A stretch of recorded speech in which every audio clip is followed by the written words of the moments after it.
Hello everyone, welcome to the fifth lecture of one shot series, जहां पे हम लोग 12th कॉमर्स महाराष्ट्र बोर्ड के मैथमेटिक्स के सारे चैप्टर्स कवर कर रहे हैं। वन शॉट लेक्चर में 1 से 1.5 घंटे का हर एक वीडियो होने वाला है और हमने ऑलरेडी 4 चैप्टर्स कवर कर लिए हैं। आज के इस वीडियो में हम लोग स्टार्ट करने वाले मैथ्स 1 का 5th chapter which is integration. बहुत टाइम से बहुत सारे कमेंट्स में बच्चे डाल रहे थे, सर इंटीग्रेशन कराओ, तो finally we are on the chapter integration. ये वीडियो थोड़ा सा लंबा हो सकता है और हो सकता है कि हम लोग 1.5 घंटे में ही ख़त्म भी कर लें, पर मैं कोशिश करूंगा कि मैं बहुत तेज़ नहीं पढ़ाऊँ, बहुत फास्ट नहीं पढ़ाऊँ और कोशिश करूंगा कि बहुत स्लो भी नहीं हो, एक मीडियम स्पीड रखने की कोशिश करेंगे हम लोग। ये चैप्टर का वेटेज है हमारा 7 मार्क्स का, विथ ऑप्शन का वेटेज है ये। सबसे पहली चीज़ मैं तुम लोगों को बता दूं कि वीडियो किन लोगों के लिए है। अगर तुम ऑलरेडी इस चैप्टर को पढ़ चुके हो और रिवीजन करना चाहते हो तो वेरी बेस्ट, ये वीडियो तुम्हारे लिए। पूरा का पूरा चैप्टर रिवाइज हो जाएगा बहुत अच्छे से, इसके बाद कोई वीडियो देखने की जरूरत नहीं पड़ेगी तुम लोगों को।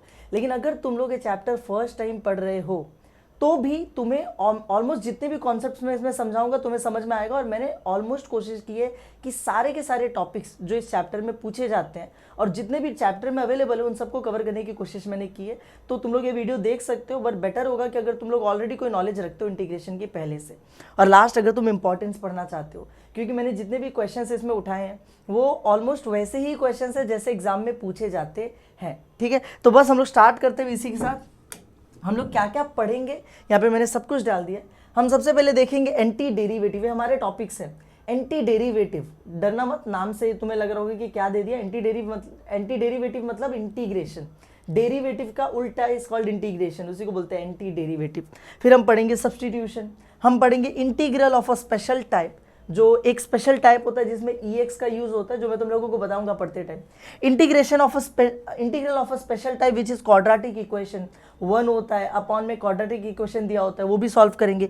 इंटीग्रेशन बाय पार्ट्स यानी कि U इंटू वी रूल भी हम पढ़ेंगे। और फाइनली हम पढ़ेंगे पार्शियल फ्रैक्शन। पूरे 6 एक्सरसाइज इस चैप्टर के अंदर और हमने 6 के 6 टॉपिक्स यहाँ पे लिख रखे हैं। ठीक है, स्टार्ट करते हैं। ये जो तुम्हें स्टार्स दिख रहे होंगे यहाँ पर, किसी पे 2 स्टार लगा, किसी पे 3 स्टार, ये उनकी इंपॉर्टेंस बताता है। U इंटू वी रूल और integral of a special type, quadratic equation वाले जो क्वेश्चंस होते हैं, ये दोनों बहुत ज़्यादा इंपॉर्टेंट टॉपिक्स हैं। और कभी कभी पार्शियल फ्रैक्शन भी पूछा जाता है एग्जाम के अंदर, मतलब बहुत बार पूछा जाता है, इसलिए मैंने इस पर 2 स्टार लगाया कि ये भी इंपॉर्टेंट है, पर ये दोनों ज़्यादा इंपॉर्टेंट है। इसका मतलब ये नहीं कि ऊपर वाले पढ़ने नहीं है, सब्स्टिट्यूशन ऑलमोस्ट हर जगह पे यूज होता है, तो हम लोगों को पढ़ना सब है। इंपॉर्टेंट कौन से ज़्यादा है, टाइम किसको ज़्यादा देना है, वो तुम लोग इसको देख के डिसाइड कर सकते हो। ठीक है, स्टार्ट करते हैं सबसे पहले टॉपिक के साथ विच इज़, अच्छा सबसे पहला टॉपिक पढ़ने से पहले फॉर्मूला तो देख ले हम लोग। तो हमारे पास बहुत सारे फॉर्मूले हैं, वो सारे मैंने यहाँ पर लिख दिए हैं, देखते जाओ एक एक करके। सबसे पहला xn का इंटीग्रेशन क्या होता है, x यहाँ पावर में n लिखा हुआ है, तो फॉर्मूला इज x के पावर में n+1, पावर में +1 कर दो और अपॉन में भी n+1 यानी पावर +1 कर दो और लास्ट में +c। ये तो तुम्हें पता ही, इंटीग्रेशन करने के बाद +c लिखना ही पड़ता है। फिर सेकेंड फॉर्मूला, अगर 1 का इंटीग्रेशन करने बोला तो क्या आ जाएगा, x और लास्ट में +c तो डालना ही पड़ता है। अगर हमें a to the power x का इंटीग्रेशन करने बोला तो a to the power x upon में log a और लास्ट में +c तो लिखना ही पड़ेगा। अगर ex का इंटीग्रेशन बोला तो ex ही आता है, लेकिन लास्ट में +c लिखना ही पड़ेगा। अगर 1 अपॉन x का इंटीग्रेशन बोला तो log x आता है और लास्ट में +c लिखना ही पड़ेगा। अगर 1 अपॉन √x का इंटीग्रेशन करने बोला है तो आता है 2√x और लास्ट में हमें +c लिखना पड़ेगा। ये सारे फॉर्मूले तुमने ऑलरेडी बहुत बार ये फॉर्मूलों को देखा होगा। अगर तुम्हें सारे फॉर्मूले याद है तो वेल एंड गुड, बहुत अच्छी बात है। नहीं याद है, स्क्रीनशॉट ले लो या फिर बुक में भी फॉर्मूले लिखे हुए हैं निकाल लो। बस अपने पास ना एक पेपर रख लो जिस पे तुम्हारे पास फॉर्मूले सारे लिखे हुए होंगे, क्योंकि अभी हम लोग जब क्वेश्चन सॉल्व करेंगे तो फॉर्मूले का यूज़ होगा और अगर तुम्हें याद नहीं होगा तो इशू होगा तुम लोगों को समझने के लिए। ठीक है, चलो अब चलते हैं हमारे फर्स्ट टॉपिक की तरफ, जिसको मैंने लिखा था एंटी डेरिवेटिव। एंटी डेरिवेटिव का मतलब ये होता है इंटीग्रेशन, तो हमें इंटीग्रेशन ही करना है। यहाँ पे कुछ क्वेश्चन दे रखे हैं, मैं समझाता हूँ कैसे क्वेश्चन है ये। सबसे पहला क्वेश्चन बोला गया है कि इफ़ f'(x) का मतलब समझते हो क्या होता है, एक फंक्शन है fx, इसका जब मैं डेरिवेटिव निकाल दूंगा तो जो मुझे मिलेगा वो क्या मिलेगा, f'(x), मतलब ये फंक्शन का डेरिवेटिव हो चुका है ऑलरेडी। और हमें दिया है कि इस फंक्शन का डेरिवेटिव होने के बाद क्या आ रहा है, x² + 5, ये इसकी वैल्यू हमें दे रखी है ऑलरेडी क्वेश्चन में। और हमें कुछ वैल्यूज और भी लिख कर दी, यहाँ पे बोला है f0 की वैल्यू -1 है और हमें बोलता है देन फाइंड द f(x), तो हमें क्या फाइंड करके निकालना है, f(x) मतलब ओरिजिनल फंक्शन हमें निकालना है। डेरिवेटिव वाला फंक्शन दिया है, हमें ओरिजिनल निकालना है, तो हमें डेरिवेटिव को हटा देना है। तो उसी को बोलते हैं एंटी डेरिवेटिव। डेरिवेटिव को हटा दो। अब वो कैसे करेंगे हम लोग, इंटीग्रेशन के थ्रू करेंगे। तो उस क्वेश्चन को हम लोग सॉल्व करते हैं, जो कौन सा क्वेश्चन नंबर 6 लिखा हुआ है वहाँ पे, ठीक है। हम लोग 6 वाला यहाँ पे सॉल्व कर रहे हैं। तो सबसे पहले गिवन लिख लो, क्या दे रखा है हम लोगों को, F dash X is equals to X square plus 5। तो डेरिवेटिव हटाना है ना, इंटीग्रेट करना पड़ेगा। तो हम लोग लिखेंगे integrating both sides, integrating both sides. थोड़ा मार्कर और ज़्यादा डेंस कर लेते हैं हम लोग। तो जैसे इंटीग्रेटिंग बोथ साइड्स लिखा मैंने, यहाँ पर एक इंटीग्रेशन आ जाएगा एफ डैश एक्स के साथ, यहाँ पर भी एक इंटीग्रेशन आ जाएगा एक्स स्क्वायर प्लस 5 के साथ। लेकिन जब भी इंटीग्रेट किया जाता है ना, तो विथ रिस्पेक्ट टू कोई एक वेरिएबल लिखा जाता है। तो हम लोग इंटीग्रेट तो कर रहे हैं दोनों साइड, बट कैसे कर रहे हैं, तो हम लोग लिखेंगे विथ रिस्पेक्ट टू एक्स। कैसे कर रहे हैं, विथ रिस्पेक्ट टू एक्स, क्योंकि वेरिएबल कौन सा है, एक्स है। तो यहाँ पे आ जाएगा dx, यहाँ पे आ जाएगा dx। तो इंटीग्रेशन ऐसे ही होता है, इंटीग्रेशन का सिंबल लगाया dx लिखा, इंटीग्रेशन का सिंबल लगाया dx, और जिसका इंटीग्रेशन कर रहे हैं वो बीच में होगा। तो एफ डैश एक्स का इंटीग्रेशन करके हमारा ओरिजिनल फंक्शन आ जाएगा एफ एक्स, क्योंकि एंटी डेरिवेटिव हो गया। और यहाँ पर एक्स एन का फॉर्मूला लग जाएगा, एक्स टू द पावर 2 है तो एक्स एन का फॉर्मूला आता है एक्स के पावर में n+1 अपॉन में n+1 हो गया, प्लस 5 का इंटीग्रेशन क्या आएगा सर जी, 1 का इंटीग्रेशन क्या होता है, x होता है। अब 5 ना इस ऐसे समझ लो, 5 मतलब 5 × 1। 5 एक कांस्टेंट है जो वहाँ पे 1 के साथ है, और जब कांस्टेंट उस 1 के साथ है तो हम लोग उस कांस्टेंट का इंटीग्रेशन नहीं करेंगे, उसको एज इट इज लिख देंगे। तो 5 हम लोग कैसे लिख देंगे, एज इट इज। और 1 का इंटीग्रेशन क्या आ जाता है, x आ जाता है, तो इंटीग्रेशन क्या हो जाएगा 5x। अगर तुम्हें ऐसे नहीं समझता है तो मैं तुम लोगों को यहाँ पर एक और फॉर्मूला एडअप कर देता हूँ। Integration of k is always kx plus c। तो k यानी कांस्टेंट का इंटीग्रेशन kx आ जाता है, तो 5 है तो 5x हो जाएगा। तो हमने यहाँ पर 5 का इंटीग्रेशन लिख दिया 5x, और सब इंटीग्रेशन होने के बाद लास्ट में क्या लिखोगे, प्लस c। याद रखना, फॉर्मूला यहाँ पर भी लगाया, फॉर्मूला यहाँ पर भी लगाया, लेकिन प्लस c सिर्फ एक ही बार लिखा जाता है, एक पूरे एक्सप्रेशन में सिर्फ एक प्लस c आता है। अब इसको थोड़ा सा सॉल्व कर देते हो, तो F X is equals to X के पावर में 3 अपॉन में 2 + 1 3 प्लस 5x प्लस c, ये हो गया हमारा फंक्शन। लेकिन रुको, अभी एक गड़बड़ है। गड़बड़ क्या है मालूम है, ये c यहाँ पर क्या कर रहा है, फंक्शन के अंदर ये फंक्शन ऑफ x है तो सिर्फ x होना चाहिए, अंदर c के ये सारी चीज़ें नहीं होनी चाहिए।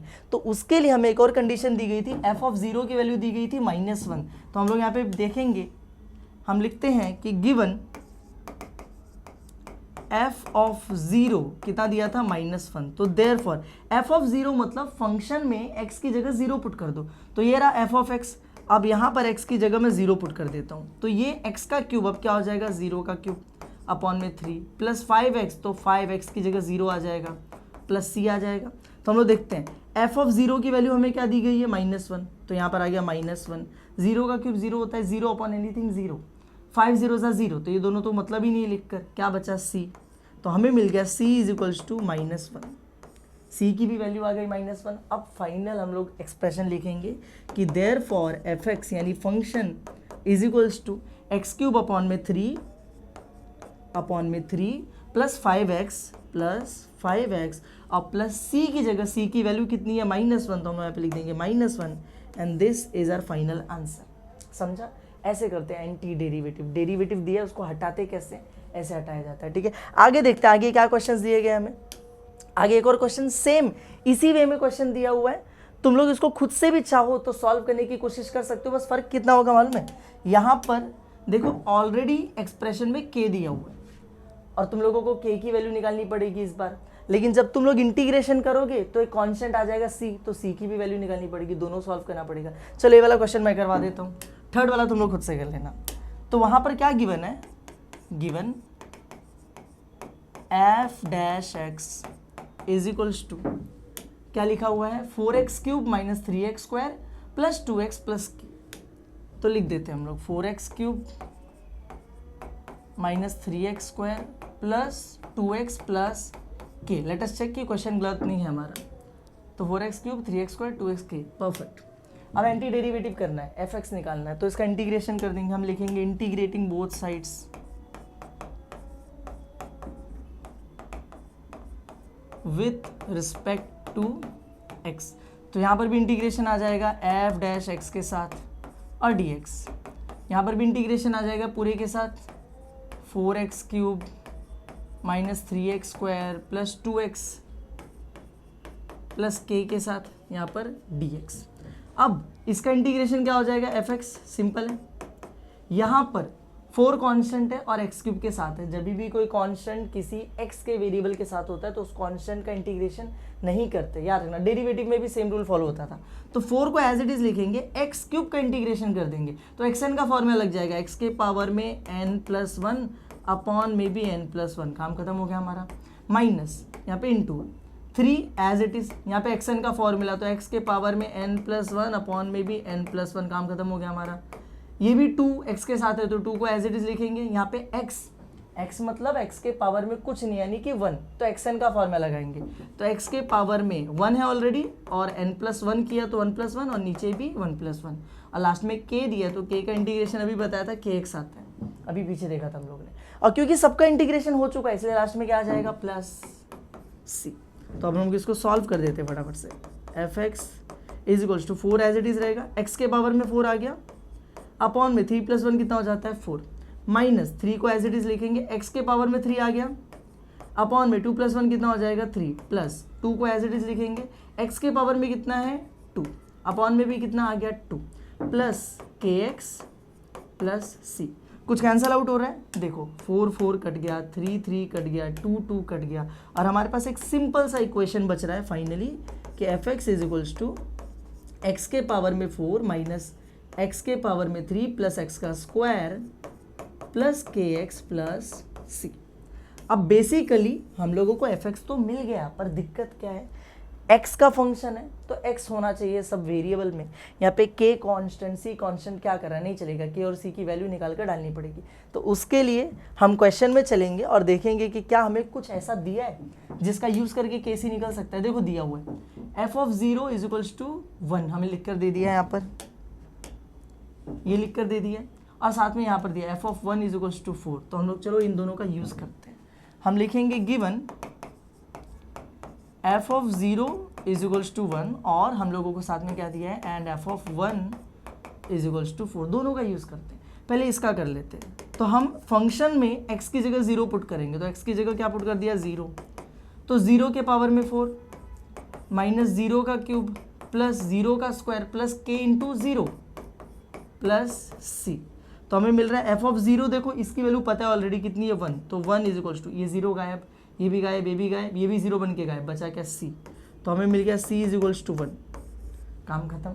अब हम लोगों को k निकालना है तो नाउ f x की जगह 1 पुट कर दो क्योंकि 1 दिया है ना, तो 1 के पावर में 4, 1 का क्यूब, 1 के पावर में 4 माइनस 1 का क्यूब प्लस 1 का square plus k into 1 plus c। तो f(1) की वैल्यू ऑलरेडी कितनी की मैंने 4, तो यहाँ पे लिख दिया मैंने 4। 1 के पावर में 4 1 ही होता है, 1 का क्यूब 1 ही होता है, 1 का स्क्वायर 1 ही होता है, k 1 जा k और प्लस c की वैल्यू हम लोगों को ऑलरेडी पता चल चुकी है, c की वैल्यू भी कितनी है 1 है, तो यहाँ पर 1 आ जाएगा। अब मुझे दिखाई दे रहा है कि 4 यहाँ पे एज इट इज़ रहेगा, 1 माइनस 1 कितना हो जाता है 0, तो ये दोनों हो जाएंगे कैंसिल, ये दोनों गायब हो जाएंगे। तो बचा वहाँ पे 1 + 1 2 और k, तो हमारे पास बच रहा है 2 + k की वैल्यू चाहिए, वो 2 को इधर लेकर आ जाओ। तो हमें मिलेगा 4 - 2 इज इक्वल्स टू k, तो 2 इज इक्वल्स टू k की वैल्यू कितनी आ गई 2। अब फाइनली तुम देयरफॉर अपना फाइनल fx लिख दोगे जो कि आ जाएगा, क्या दिया था हम लोगों को, x के पावर में 4 माइनस x का क्यूब प्लस x का स्क्वायर, लिखो यहाँ पे माइनस x का क्यूब प्लस x का स्क्वायर प्लस kx, तो kx k की वैल्यू कितनी मिली है 2, तो क्या आ जाएगा 2x प्लस c, तो c की वैल्यू कितनी मिली है 1, तो plus 1 and this is our final answer. समझ में आया तुम लोगों को? आसान है एंटी डेरिवेटिव करना, ये एग्जाम में कभी कभी पूछा जाता है इसलिए मैंने तुम लोगों को ये चीज़ करवा दी, ठीक है। ऐसा मत सोचना है कि ये ऐसे मैं करवा दे रहा हूँ, इंपॉर्टेंट नहीं है, ठीक है। तो बस ये हो गया, और यहाँ पर एक और क्वेश्चन दिया है तीसरा वाला, ये तुम लोग खुद से सॉल्व कर लेना, ठीक है। सेम वैसा ही क्वेश्चन है। आगे बढ़ते हैं, नेक्स्ट टॉपिक पे चलते हैं। अगला टॉपिक इज 5.2 का सब्सटीट्यूशन मेथड। तुमने ऑलरेडी सुन रखा होगा इसके बारे में, बहुत फेमस मेथड है, ठीक है। तो होता क्या है, कभी कभी ना जो क्वेश्चंस होते हैं इंटीग्रेशन के वो इतने कॉम्प्लिकेटेड होते हैं ना कि तुम डायरेक्टली उस पर कोई फॉर्मूला अप्लाई नहीं कर सकते। कोई इंटीग्रेशन का फॉर्मूला लगा के सॉल्व नहीं होगा। जैसे यहाँ पर सामने दिख रहा है ना, क्या खतरनाक क्वेश्चन दिया है, ऊपर 2x+6 लिखा है, फिर बीच में अपॉन दे दिया है, फिर नीचे रूट के अंदर एक क्वाड्रेटिक इक्वेशन दिया है। अगर मैं इसको बेसिक तरीके से सॉल्व करने की कोशिश करूं तो मुझे पहले सोचना पड़ेगा कि क्या इंटीग्रेशन में कोई u/v रूल है, क्योंकि बीच में अपॉन लगा हुआ है जो कि एग्जिस्ट ही नहीं करता है। मतलब हमने तो नहीं सीखा हमारे चैप्टर के अंदर कोई u/v रूल, तो कैसे सॉल्व करेंगे इसको। तो ऐसे केस में हम लोग क्या करते हैं मालूम, हम लोग ढूंढते हैं कि मैं देखूं कोई ऐसा वहां पर पार्ट मिले क्वेश्चन का, उस पार्ट का डेरिवेटिव भी उसी क्वेश्चन में प्रेजेंट होना चाहिए। कोई ऐसा पार्ट क्वेश्चन का जिसका डेरिवेटिव भी उसी क्वेश्चन में प्रेजेंट होना चाहिए। तो मैं यहाँ पे ढूंढता हूँ, अब देखो कभी भी यार ना बड़ा जो एक्सप्रेशन होता है उसका डेरिवेटिव करोगे तो छोटा हो जाएगा। तो इतना तो कंफर्म है कि ऊपर वाले का डेरिवेटिव करके नीचे वाला नहीं आने वाला है, क्योंकि ऊपर ऑलरेडी छोटा है, डेरिवेटिव करके और छोटा हो जाएगा। तो एक बार ट्राई करता हूँ क्या नीचे वाले पार्ट का डेरिवेटिव करके वो ऊपर वाला एक्सप्रेशन जो दिख रहा है आएगा क्या। तो मुझे दिखाई दे रहा है यार x² का डेरिवेटिव क्या होता है, 2x होता है। 6x में 6 कांस्टेंट है तो एज इट इज आएगा, x का डेरिवेटिव कितना हो जाएगा 1, विच इज 6 1 6, और 3 कांस्टेंट है तो डेरिवेटिव कितना हो जाएगा 0, तो दिस इज 2x + 6 1 6, यही ऊपर प्रेजेंट है। अगर ऐसा है तो कॉन्ग्रेचुलेशंस, ये सब्स्टिट्यूशन मेथड से सॉल्व हो जाएगा। तो हम कैसे करेंगे ध्यान से देखो, हम यहाँ पे लिखते हैं पहले लेट, ये इंटीग्रेशन का क्वेश्चन है ना, तो इस पूरे एक्सप्रेशन को मान लिया जाता है i।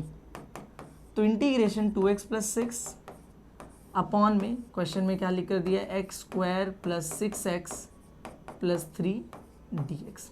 फिर हम यहाँ पर सब्स्टिट्यूट करते हैं, हम मान लेते हैं कि पुट, ये जो पूरा नीचे वाला एक्सप्रेशन है, रूट को मत कंसीडर करना, रूट अलग चीज है, सिर्फ अंदर वाला जो पार्ट है t, उसको क्या मान लेंगे, t = x² + 6x + 3, इसको t मान लिया।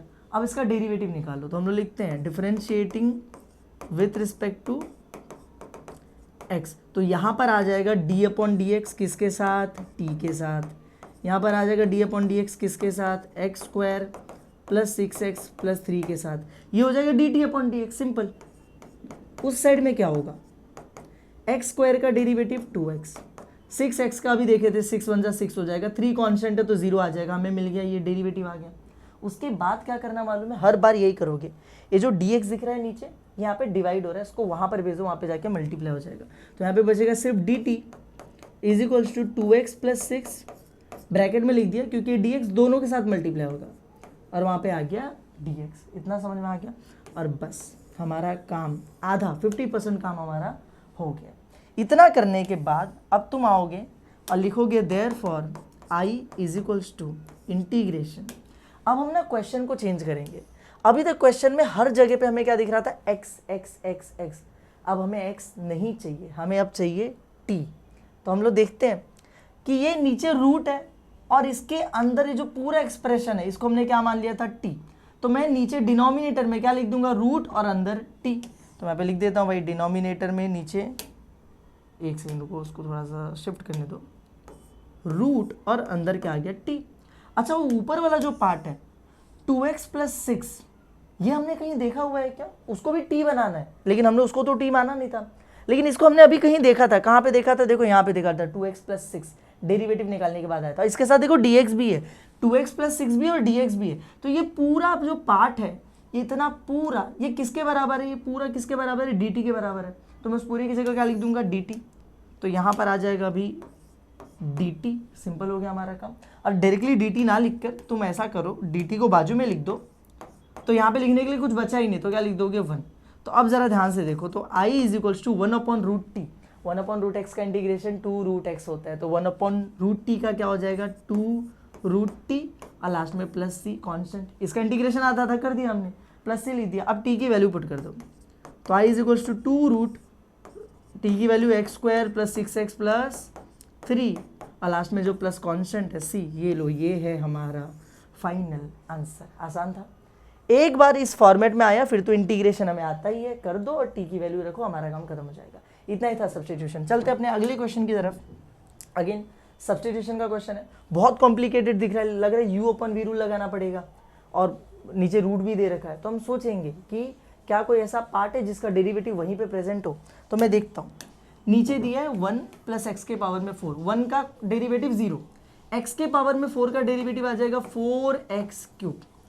तो अब मुझे दिख रहा है कि यार ऊपर 4 तो नहीं है, लेकिन ये x क्यूब ये ऊपर है, ऊपर x क्यूब लिखा है, वो मेरे पास आ रहा है। 4 एक कांस्टेंट नंबर है, उसके होने नहीं होने से फर्क नहीं पड़ता। मतलब मैं यहाँ पे सब्स्टिट्यूशन कर सकता हूँ। तो मैं यहाँ पे लिखता हूँ let i is equals to, ऊपर क्वेश्चन मान लेंगे हम लोग x क्यूब अपॉन में रूट में 1 प्लस एक्स के पावर में 4 dx। फिर हम लोग करेंगे put t is equals to, t किसको मानेंगे, नीचे रूट के अंदर जो पार्ट है 1 प्लस एक्स के पावर में 4। फिर इसको डिफरेंशिएट कर देते हैं विथ रिस्पेक्ट टू x। तो यहाँ पर हो जाएगा d अपॉन डी एक्स किसके साथ, t के साथ। यहाँ पर हो जाएगा d अपॉन डी एक्स किसके साथ, 1 प्लस एक्स के पावर में 4 के साथ। ये हो जाएगा dt अपॉन डी एक्स। और इस साइड क्या हो जाएगा, 1 कांस्टेंट है 0, इसका 4x क्यूब जो हमने वहाँ पे निकाल लिया था ऑलरेडी। फाइनली dx यहाँ पे डिवाइड में, इसको वहाँ पे भेजो मल्टीप्लाई हो जाएगा। तो dt is equals to 4x cube और उसके साथ dx। यहाँ पे हमारा काम सब्स्टिट्यूशन वाला खत्म होता है। अब हम वापस से क्वेश्चन को वापस से लिखेंगे मॉडिफाई करके, इस बार t के साथ लिखेंगे। तो therefore i is equals to integration. अब मुझे दिख रहा है नीचे रूट है, रूट के अंदर ये जो पार्ट है इसको मैंने t मान लिया, तो नीचे आ जाएगा रूट t। तो नीचे लिख दूंगा मैं रूट t, ऊपर एक्स क्यूब और dx। ये कहीं पे दिखाई दे रहेगा हम लोगों को, हाँ यहाँ पे दिख रहा है ना एक्स क्यूब और dx, लेकिन यहाँ पे तो 4 भी है, 4 का क्या करूँ मैं। तो ऐसे केस में सिर्फ इतना पार्ट ऊपर से मैच हो रहा है ना, तो यहाँ पे सिर्फ इतना ही रखो, जो 4 है ना इसको उस साइड भेज दो। तो ये ऐसे बन जाएगा dt, ये 4 वहाँ पे जाके किधर आ जाएगा, डिवाइड में आ जाएगा, is equals to x cube dx। ऐसे बना दो इसको, ठीक है। तो अब मुझे दिख रहा है कि x क्यूब और dx मिलके किसके बराबर हो जाएंगे, dt अपॉन 4 के। तो मैं यहाँ पे लिख दूंगा dt अपॉन में 4। तो ये पूरा मिलके dt अपॉन 4 बन गया। अब यहाँ पे कुछ नहीं बचा ना ऊपर, तो हम यहाँ पे क्या लिख देंगे 1। अब यहाँ पर आ जाओ, ये जो dt के अपॉन का 4 है एक कांस्टेंट नंबर है जिसका हमारे इंटीग्रेशन से कोई लेना देना नहीं है। तो हम लोग जनरली उस 4 को बाहर लिख देते हैं। तो अपॉन 4 बाहर, ऊपर कुछ नहीं यानी कि 1। अंदर क्या बच गया, 1 अपॉन रूट टी और यहाँ पे dt। इस स्टेप को अच्छे से समझना। हमने इसको सॉल्व किया, 4 को इधर भेजा, dt अपॉन 4 मिला, वो लिख दिया यहाँ पर। फिर हमने देखा इस 4 का यहाँ पे काम नहीं है, तो हमने इस 4 को बाहर निकाला। तो बाहर अपॉन में आएगा ना 4, और ऊपर कुछ नहीं है, तो ऊपर 1 लिख दिया हमने। अंदर बचा 1 अपॉन रूट टी और dt तो बच गया ना अभी भी अंदर। तो अब मुझे पता चल रहा है कि ये 1 अपॉन 4 इंटीग्रेशन के बारे में इसका कुछ नहीं करना है। 1 अपॉन रूट टी का इंटीग्रेशन 2 रूट टी, तो इसका इंटीग्रेशन 2 रूट टी और लास्ट में प्लस c। मुझे यहाँ पे कुछ दिखाई दे रहा है, ये दोनों कैंसिल आउट हो जाएंगे, 1 ज़ा 2 ज़ा। तो हमारे पास बचेगा ऊपर रूट टी अपॉन में 2 प्लस सी। टी की वैल्यू पुट कर दो, तो रूट में 1 प्लस एक्स के पावर में कितना था, 4 अपॉन में 2 प्लस सी। ये हमारी टी की वैल्यू है। एक बार चेक कर लेते हैं, 1 प्लस एक्स के पावर में 4 यही था ना, हाँ यही था, ठीक है, simple. This is our final answer. समझा तुम लोगों को। यहाँ पे मैं लिख देता हूँ ये हमारा आई है और ये हमारा फाइनल आंसर है। वेल एंड गुड, ठीक है। अगले टॉपिक पर चलते हैं। सब्स्टिट्यूशन इतना कर लिया बहुत है यार, तुम्हें समझ में आ गया क्या होता है सब्स्टिट्यूशन। अब अगले टॉपिक पे आते हैं, integral of a special type. क्या स्पेशल टाइप है तुम लोगों को मैंने यहाँ पर लिख के दे दिया। कभी भी क्वेश्चन जब ऐसा दिखाई दे कि ऊपर तुम्हें एक नंबर दिख रहा है, एक कांस्टेंट नंबर, ये बी ये क्या है, कांस्टेंट नंबर है, और साथ में एक एक्स वाला टर्म है, और नीचे भी सेम ऐसा एक कांस्टेंट नंबर है और साथ में एक एक्स वाला टर्म है। कभी भी अगर ऐसा क्वेश्चन दिखाई दे तो हम लोग उसको इस तरीके से सॉल्व करते हैं। इसको सॉल्व करने का एक प्रॉपर फॉर्मेट है, सेम ऐसे ही सॉल्व करना है। तो हम सबसे पहले क्या करते हैं, हम लिख देते हैं numerator is equals to a into denominator plus b into derivative of denominator, है ना। ये एनआर नर्स नहीं लिखा है, ये डियर डॉक्टर नहीं लिखा हुआ है। This is numerator, this is denominator. तो हम लोग एक ऐसा सब्स्टिट्यूशन करते हैं, फॉर्मूला लगाते हैं, और इसको सॉल्व करके हम लोग उसमें से a और b की वैल्यू फाइंड आउट करते हैं। We obtain the values of a and b। और वो करने के बाद एक कुछ नीचे तरीका दिया, सेम ऐसे हम लोग क्या कर देते हैं, सॉल्व कर देते हैं। अब ये समझा के मतलब नहीं तो मैं समझ में नहीं आएगा, क्वेश्चन सॉल्व करके दिखाऊंगा, पूरा क्लियर हो जाएगा, ठीक है। चलो एक क्वेश्चन सॉल्व करते हैं, और एक ही करेंगे क्योंकि बुक में भी इसके 4 ही क्वेश्चन दिए गए और चारों एक ही तरीके से सॉल्व होते हैं। तो 4 करके क्या मतलब है, देखो सबसे पहले गिवन लिख दो भाई। गिवन नहीं, उसको आई मान लो, तो लिखो let I is equals to integration 20 minus 12ex upon में 3ex माइनस 4। सबसे पहली चीज आइडेंटिफिकेशन। मुझे कैसे पता चलेगा कि ये वही वाला क्वेश्चन है, इसको वैसे ही सॉल्व करना है। एग्जाम में एक्सरसाइज लिख के थोड़ी आता है। तो हम लोग क्या करेंगे, हम लोग देखेंगे एक EX वाला टर्म, एक कांस्टेंट टर्म, नीचे भी एक EX वाला टर्म, एक कांस्टेंट टर्म, मतलब ये उसी तरीके से सॉल्व होगा। तो चलो सॉल्व करते हैं। हम लोग लिखेंगे numerator, put numerator is equals to a into denominator plus b into derivative of denominator. ये तुम्हें याद हो जाएगा, इतना बड़ा कुछ नहीं जितना देख के लग रहा है। न्यूमरेटर मतलब ये पूरा ऊपर वाला पार्ट, तो लिख दो 20 माइनस 12 e के पावर में x। a यानी कांस्टेंट है तो उसको एज इट इज लिखोगे। डिनोमिनेटर मतलब ये पूरा पार्ट, तो 3ex माइनस 4 प्लस b, तो b डेरिवेटिव ऑफ डिनोमिनेटर, तो लिख देते हैं डेरिवेटिव और डिनोमिनेटर मतलब यही 3x माइनस 4। सिंपल, इसको थोड़ा सॉल्व करते हैं। तो इसमें तो कुछ चेंज नहीं होने वाला, ये तो एज इट इज रहेगा। यहाँ पर भी कोई चेंज नहीं होने वाला, ये भी एज इट इज ही रहेगा। यहाँ पे मुझे दिख रहा है डेरिवेटिव करना है तो कर देते हैं। तो 3 कांस्टेंट है, x के साथ है तो 3 को एज इट इज लिखा जाएगा। कांस्टेंट जब किसी x के वेरिएबल के साथ होता है तो उसको एज इट इज लिखा जाता है। ex का डेरिवेटिव ex ही होता है। 4 एक कांस्टेंट है, अकेला कांस्टेंट, तो डेरिवेटिव इज 0, तो उसका डेरिवेटिव तो 0 हो जाएगा। लिखने की जरूरत है क्या, नहीं, सिंपल। अब इतने स्टेप पर आगे डेरिवेटिव कर दिया तुमने। अब क्या करो मालूम है, a और b को ब्रैकेट के अंदर मल्टीप्लाई कर दो। क्यों, हमें a और b की वैल्यू निकालनी है, तो वैल्यू निकालने का यही तरीका है, a और b को अंदर ब्रैकेट्स में मल्टीप्लाई कर दो। तो हम करते हैं, इसको एज इट इज लिखेंगे 20 माइनस 12 EX। a यहाँ पर मल्टीप्लाई होगा, देखो a दोनों में मल्टीप्लाई होगा, इधर भी और इधर भी, तो यहाँ पर आ जाएगा 3a और साथ में e के पावर में x। वहाँ पे जाएगा तो 4a। यहाँ पर क्या है, ये तो सिर्फ इसमें मल्टीप्लाई होगा, तो 3b और EX, तो 3b और EX। एक बार तुमने कर दिया। अब तुम्हें देखो करना क्या है, हमें ना a और b की वैल्यू के लिए ये दोनों लेफ्ट हैंड साइड और राइट हैंड साइड को कंपेयर करना है। अब कंपेयर करने के लिए ना तुम लोग इस साइड देखो, इस साइड हमेशा ऐसा होगा, एक टर्म ऐसा होगा जिसके पास EX है, एक टर्म ऐसा होगा जिसके पास EX नहीं है। एक EX वाला टर्म, एक कांस्टेंट टर्म, हर बार यहाँ पे ऐसा रहेगा।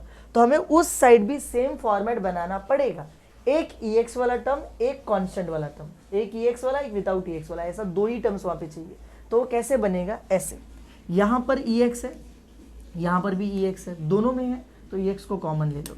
तो हमें मिलेगा 20 माइनस 12 EX, इसमें से EX कॉमन आ गया, तो ब्रैकेट में क्या बचा 3a प्लस 3b, और इन दोनों को छोड़ के अब क्या बच गया माइनस 4a। अब जरा ध्यान से देखो ना, यहाँ पे देखो ये EX वाला एक टर्म पूरा, ये विदाउट EX वाला एक टर्म, यहाँ पे भी EX वाला एक टर्म, विदाउट EX वाला एक टर्म। अब हम कंपेयर कर सकते हैं, तो हम लिखेंगे कंपेयरिंग। तो कंपेयरिंग के टाइम पे सिंपल होता क्या है कि यहाँ पे EX के साथ में क्या है वो देखो 3a प्लस 3b, और यहाँ पर भी EX के साथ में क्या है वो देखो, EX के साथ में क्या है -12 लिखा हुआ है, तो यहाँ पर क्या आ जाएगा -12। EX के साथ वाला 3a प्लस 3b, EX के साथ वाला -12। EX मत लिखना, वो लिखने की जरूरत नहीं है, वो इधर भी था तो कैंसिल आउट हो गया। बचा हुआ जो पार्ट है उसको क्या करो, लिख दो। ऐसे उस साइड देखो, विदाउट EX क्या है -4a, यहाँ पर विदाउट EX क्या है 20, लेफ्ट साइड में कुछ नहीं प्लस 20 है, ठीक है। अब इसको सॉल्व करो, ए बी की वैल्यू मिल जाएगी। तो यहाँ पर से ए की वैल्यू चाहिए तो -4 को वहाँ पे भेज दो, डिवाइड हो जाएगा, 4 5 20 होता है, तो आंसर कितना आ जाएगा -5। काम खत्म। यहाँ पर देखो ए की वैल्यू मिल गई -5, यहाँ पे पुट कर दो, तो 3 ए की जगह पे -5 plus 3b is equals to -12। ये कितना हो जाएगा -15, तो -15 plus 3b is equals to -12। ये जो -15 यहाँ पे माइनस हो रहा है, इसको वहाँ पर भेज दो, तो वहाँ जाके हो जाएगा प्लस, तो 3b is equals to -12 plus 15, तो 3b इज इक्वल्स टू, देखो प्लस 15 में से 12 गया, 3 बचा, बड़ा नंबर ये प्लस में, इसलिए आंसर भी प्लस में आएगा। 3 डिवाइड मल्टीप्लाई हो रहा है, वहाँ पे जाके कर दो, डिवाइड हो जाएगा। आंसर कितना आ जाएगा हमारे पास 1। काम खत्म हो गया हमारा। ए और बी मिल गया, सबसे पहला स्टेप यही था। एक बार ए और बी मिल गया ना, तुम्हारा ऑलमोस्ट 80% क्वेश्चन खत्म हो चुका है। इसके आगे तो कॉपी पेस्ट करना है, एक सिंपल सा फॉर्मेट फॉलो करना है। तो हम लोग क्या करेंगे, ये जो क्वेश्चन दिया था ना, इसको अब दोबारा से नीचे कॉपी पेस्ट करते हैं हम लोग। तो हम लोग लिखते हैं कि therefore I is equals to integration दिया था 20 माइनस और कुछ तो दिया था, क्वेश्चन भूल गया मैं, क्या दिया था क्वेश्चन में, 20 माइनस 12 3x माइनस 4, 20 माइनस 12 यहाँ पे 3 माइनस 4 dx, ऐसा क्वेश्चन दिया था। अब हम क्या करेंगे, हम लिखेंगे इक्वल्स टू, हमने एक फॉर्मूला लगाया था, उस फॉर्मूले में हमने क्या कर लिया था, न्यूमरेटर को चेंज करके कुछ और मान लिया था। वो फॉर्मूले को याद करो, वो फॉर्मूला क्या था, ये रहा कि numerator is equals to a into denominator plus b into derivative of denominator. Value put करने के बाद कुछ ऐसा दिख रहा था ना। अब हम लोग ये जो न्यूमरेटर है ना, ये इसको हटा के इसकी जगह क्या लिख देंगे, ये पूरा लिख देंगे a into denominator plus b into derivative of denominator, क्योंकि हम लोग को पता है ये हो सकता है, यहाँ पे हम लोग ने पहले से मान रखा है। तो हम लोग नीचे चलते हैं, लिखते हैं न्यूमरेटर को हटा के a into denominator plus b into derivative of denominator, simple हो गया। और नीचे तो जो है वही रहेगा, नीचे क्या है 3x माइनस 4, तो एज इट इज लिखो डेरिवेटिव dx, ठीक है। अब जरा ध्यान से देखना है, ये अगर मैं सेपरेट कर दूं डिनोमिनेटर, एक बार इसके साथ और एक बार इसके साथ, तो मुझे पता चलेगा यहाँ पर क्या हो जाएगा, इंटीग्रेशन a 3x माइनस 4, नीचे क्या है 3x minus 4 dx plus integration b, देखो मैंने इंटीग्रेशन भी अलग अलग कर दिया, तुम कर सकते हो ऐसा, ठीक है, इंटीग्रेशन भी अलग अलग किया जा सकता है। तो न्यूमरेटर अलग किया, साथ में इंटीग्रेशन भी अलग कर दिया, जैसे इसका इंटीग्रेशन, इसका dx यहाँ पे, इसका देखो b derivative of 3x minus 4 और अपॉन में क्या है वही 3x माइनस 4 dx। अब हमें यहाँ पे साफ साफ दिखाई दे रहा है कि ये पूरा कट जाएगा, और कटने के बाद आंसर कितना आ जाएगा 1। तो 1 ए कांस्टेंट है, एज इट इज आता है, और 1 का इंटीग्रेशन क्या हो जाता है x, a constant as it is आता है और 1 का इंटीग्रेशन x होता है, तो x लिखेंगे। प्लस यहाँ पे मुझे दिख रहा है नीचे कोई एक टर्म है और ऊपर उसी एक्सप्रेशन का डेरिवेटिव है, देखो ना 3x माइनस 4 ऊपर 3x माइनस 4 का ही डेरिवेटिव, एक फंक्शन है ऊपर उसी फंक्शन का डेरिवेटिव है। इसका डेरिवेटिव तुम लोगों ने पहले पढ़ रखा होगा, अगर नहीं पढ़ा है तो मैं अभी बता देता हूँ। मतलब इसका इंटीग्रेशन अगर कभी भी ऐसा दिखे, नीचे एक फंक्शन है ऊपर उसी फंक्शन का डेरिवेटिव है, तो इसका आंसर आता है log x। क्या आ जाता है log x, तो हम लोग यहाँ पे लिखेंगे log x मतलब क्या, अच्छा x नहीं बोलूँगा, log fx है, log में हमारा fx आ जाता है, जो फंक्शन है वो आ जाता है। तो log और फंक्शन कहाँ पे है, नीचे है, तो ये जो नीचे फंक्शन दिख रहा है 3x माइनस 4, ये फंक्शन तुम लोग यहाँ पे पुट कर दोगे, और क्योंकि इंटीग्रेशन हो चुका है इसलिए हम लोग क्या लिखेंगे प्लस c। अब b को लिखना मत भूलना है, यहाँ पे b पहले से था। अब a और b की वैल्यू पुट कर दो, तो a की वैल्यू हम लोगों को कितनी मिली थी और b की वैल्यू कितनी मिली थी, याद करो, a -5 है, b 1 है, तो बस इतना होने के बाद यहाँ पे पुट कर दो, a की जगह पे -5x, b की जगह 1 लिखने की ज़रूरत नहीं है, तो बाकी लिख दो 3x माइनस 4 प्लस c, ठीक है। अगर तुम लोगों को ये पार्ट नहीं समझा तो मैं वापस से बता देता हूँ, नीचे एक फंक्शन है, ऊपर उसी फंक्शन का डेरिवेटिव है, कभी भी अगर ऐसा दिखे नीचे फंक्शन उसी फंक्शन का डेरिवेटिव ऊपर है, तो इसका इंटीग्रेशन होता है log फंक्शन, फंक्शन मतलब नीचे वाला पार्ट, तो हमने लिखा log और फंक्शन, फंक्शन यानी नीचे वाला पार्ट, और आगे प्लस सी आ गया, ठीक है। क्वेश्चन यहाँ पर खत्म होता है। इसी तरीके से इसके कोई भी क्वेश्चन इस फॉर्मेट में है तो ऐसे ही सॉल्व करना है, ठीक है। चलो चलते हमारे नेक्स्ट टॉपिक की तरफ, which is integral of a special type of very important question। याद रखना, वेरी इंपॉर्टेंट टॉपिक मैं बोलूँगा, इससे हर बार क्वेश्चन पूछा जाता है, हर साल एक नया क्वेश्चन इस टॉपिक से चला आता है, तो बहुत ध्यान से देखना। ये क्या है, हम लोगों को ऐसे क्वेश्चंस दिए जाते हैं, ऊपर 1 लिखा है, नीचे एक क्वाड्रेटिक इक्वेशन है, ऊपर 1 लिखा है, नीचे क्वाड्रेटिक इक्वेशन है और रूट के अंदर है। या तो ऐसा क्वेश्चन होगा ऊपर 1 नीचे क्वाड्रेटिक इक्वेशन, या तो ऐसा क्वेश्चन होगा ऊपर 1 नीचे क्वाड्रेटिक इक्वेशन पर किसके अंदर, रूट के अंदर। इन क्वेश्चंस को सॉल्व करने के लिए पहले तो पूरा एक मेथड होता है, लेकिन लास्ट में फॉर्मूले की जब रिक्वायरमेंट पड़ेगी तो वो नॉर्मल वाला फॉर्मूला काम नहीं आएगा, उसके लिए ये स्पेशल फॉर्मूले यूज होते हैं। तो ये सारे फॉर्मूले तुम यहाँ पे देख लो, 1/x² माइनस a², इसका इंटीग्रेशन क्या होता है 1/2a log मॉड में x माइनस a अपॉन में x प्लस a। इसी तरीके से अगर 1/a² माइनस x² है तो सेम वैसा ही रहेगा जैसा ऊपर था, बस यहाँ पे ये वाला पार्ट देखो चेंज हो गया, यहाँ पर a प्लस एक्स अपॉन में a माइनस एक्स। ऐसे ही अगर रूट है 1 upon under root x square plus a square, तो जब इंटीग्रेशन करोगे तो कुछ ऐसा आएगा लॉग मॉड में x plus under root x square plus a square. Same ऐसे ही जब तुम लोग रूट के अंदर x square plus a square की जगह माइनस होगा तो फॉर्मूला कुछ इस तरीके हिसाब से चेंज हो जाएगा। अब इस फॉर्मूले का स्क्रीनशॉट ले लो, ये क्वेश्चन के टाइप का स्क्रीनशॉट ले लो, याद रखना बहुत इंपॉर्टेंट क्वेश्चन है और हम लोग सॉल्व करेंगे, सॉल्व करके समझ जाएगा फॉर्मूला कैसे अप्लाई होता है, क्या मेथड यूज होता है। तो सबसे पहला क्वेश्चन हम लोगों को दे रखा है यहाँ पर, पहले क्वेश्चन लिख लेता हूँ मैं, let I is equals to integration 1 upon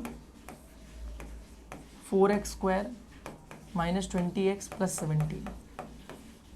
बहुत स्ट्रेट फॉरवर्ड क्वेश्चन है, मैंने बोला था ऊपर 1 रहेगा नीचे क्वाड्रेटिक इक्वेशन होगा, तो वही दिख रहा है, ऊपर 1 है नीचे क्वाड्रेटिक इक्वेशन है। तो उसी तरीके से हम लोग सॉल्व करेंगे। क्या करना होता है इसमें, सबसे पहला मेक श्योर कि एक्स स्क्वायर का जो टर्म है इसके साथ कोई एक्स्ट्रा नंबर, कोई कांस्टेंट नंबर नहीं होना चाहिए। तो यहाँ पर दिख रहा है एक्स स्क्वायर के साथ क्या लगा हुआ है 4, ये 4 वहाँ पे नहीं होना चाहिए, तो इसको बाहर निकालेंगे। अब कैसे बाहर निकालते हैं उसका तरीका देखना ध्यान से। ये नीचे है ना 4, तो अपॉन में 4 मैंने बाहर निकाल लिया और फिर पूरा क्वेश्चन में लिखने जाऊंगा। तो 1 अपॉन एक्स स्क्वायर, क्यों, क्योंकि ये 4x स्क्वायर था और मैंने 4 तो बाहर निकाल दिया, तो यहाँ पे सिर्फ एक्स स्क्वायर बचा, माइनस 20x, यहाँ पे तो 4 है ही नहीं ना, तो इसके अपॉन में 4 आ जाएगा, 20x के अपॉन में 4 आ जाएगा। 17, इसके भी तो, इसमें भी तो 4 नहीं था ना, तो इसके अपॉन में 4 आ जाएगा dx। पहले समझो ये अपॉन 4 का क्या कॉन्सेप्ट है, अपॉन 4 क्यों लगाया, यहाँ पे 4 था तो चला गया, लेकिन जब कभी भी कॉमन लिया जाता है ना तो पूरा डिनोमिनेटर में से एक साथ कॉमन लिया जाता है। तो इसने तो 4 दे दिया, इधर तो 4 है ही नहीं तो अपॉन में 4, इधर तो 4 है ही नहीं तो अपॉन में 4। समझा इतना तुम लोगों को। अगर यहाँ पे भी 4x लिखा होता तो 4 बाहर चला जाता है, यहाँ पे सिर्फ x लिखता मैं, ठीक है। और ऊपर तो सब कुछ सेम जैसा 1 है वैसे ही रहेगा। अब नीचे से 4 को बाहर निकाला, ऊपर क्या लिखोगे, कुछ नहीं है तो 1 लिख दोगे, सिंपल। चलो आगे बढ़ते हैं, अब इसको थोड़ा सा सॉल्व कर लेते। तो 1/4 एज इट इज रहेगा, यहाँ पे 1 अपॉन एक्स स्क्वायर माइनस, मुझे दिख रहा है कैंसल आउट हो जाएगा, 4 5 20, तो यहाँ पे क्या आ जाएगा 5x, तो माइनस 5x प्लस 17 अपॉन में 4 dx। परफेक्ट। एक बार तुम इस फॉर्मेट में आ गए जहाँ पे एक्स स्क्वायर के साथ कोई कांस्टेंट टर्म नहीं है। अब तुम चलोगे अपने अगले स्टेप पे और तुम उस क्वाड्रेटिक इक्वेशन को अलग से लिख लोगे। यहाँ पे लिखो, पहले यहाँ पे निकालोगे तुम थर्ड टर्म, ध्यान से सुना, ये पूरा प्रोसेस ध्यान से देखना। तुम निकालोगे यहाँ पर थर्ड टर्म। ये थर्ड टर्म क्या होता है यहाँ पे लिख के बता देता हूँ, कोएफिशिएंट ऑफ एक्स इंटू 1/2 का होल स्क्वायर, इसे बोला जाता है third term. Coefficient of x मतलब एक्स जो टर्म है उसके बाजू वाला नंबर, इंटू करते 1/2 से उसका स्क्वायर कर दिया जाता है। तो देखते हैं इसको कैसे सॉल्व करेंगे। एक्स का कोएफिशिएंट किधर है, देखो यहाँ पे ये तो एक्स स्क्वायर है, यहाँ पे तो एक्स है ही नहीं, एक्स ये रहा, और एक्स के साथ में नंबर क्या लिखा हुआ है -5, तो हम यहाँ पे लिखेंगे -5 इंटू 1/2 का होल स्क्वायर। अब मैं जब मल्टीप्लाई करूंगा तो 5 1 5, माइनस तो एज इट इज रहेगा, तो -5 अपॉन में 2 का होल स्क्वायर, स्क्वायर करने के बाद माइनस तो हट जाता है, तो 5 का स्क्वायर 25 अपॉन में 2 का स्क्वायर 4, ये आ गया हमारा थर्ड टर्म 25 अपॉन में 4। अब एक बार थर्ड टर्म मिल जाए ना तो जो क्वाड्रेटिक इक्वेशन है ना उसको लिखो जरा। तो मैं लिखता हूँ यहाँ पे therefore x square minus 5x plus 17/4, इसको लिखो। और इसमें थोड़े से चेंजेस करेंगे। क्या चेंजेस करेंगे, ये पहले दो टर्म्स पहले लिख लो यहाँ पर, एक्स स्क्वायर माइनस 5x, और ये जो आखिरी टर्म है प्लस 17/4, इसको थोड़ा साइड में लिखना, इसको लिखना थोड़ा साइड में, ठीक है। ये वही 3 टर्म्स लिखे हैं, सेपरेट कर दिया, पहले 2 को अलग, लास्ट वाले थर्ड को अलग कर दिया।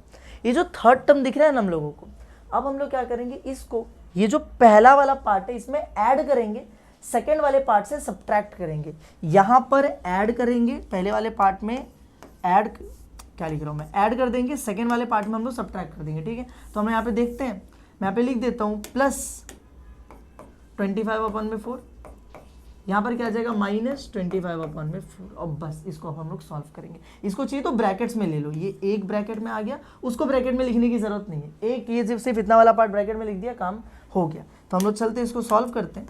ये हो जाएगा एक्स स्क्वायर, अब इसको बहुत ध्यान से देखना, यहाँ पे भी दिमाग लगेगा। ये जो पूरा दिख रहा है ना तुम लोगों को expression x square minus 5x plus 25/4, इसको हम लोग a plus b whole square या फिर a minus b whole square के फॉर्म में लिख सकते हैं। कैसे लिख सकते हैं? देखो a plus b whole square का फॉर्मूला क्या होता है? a square plus 2ab plus b square. ऐसे a minus b whole square का फॉर्मूला क्या होता है? a square minus 2ab plus b square.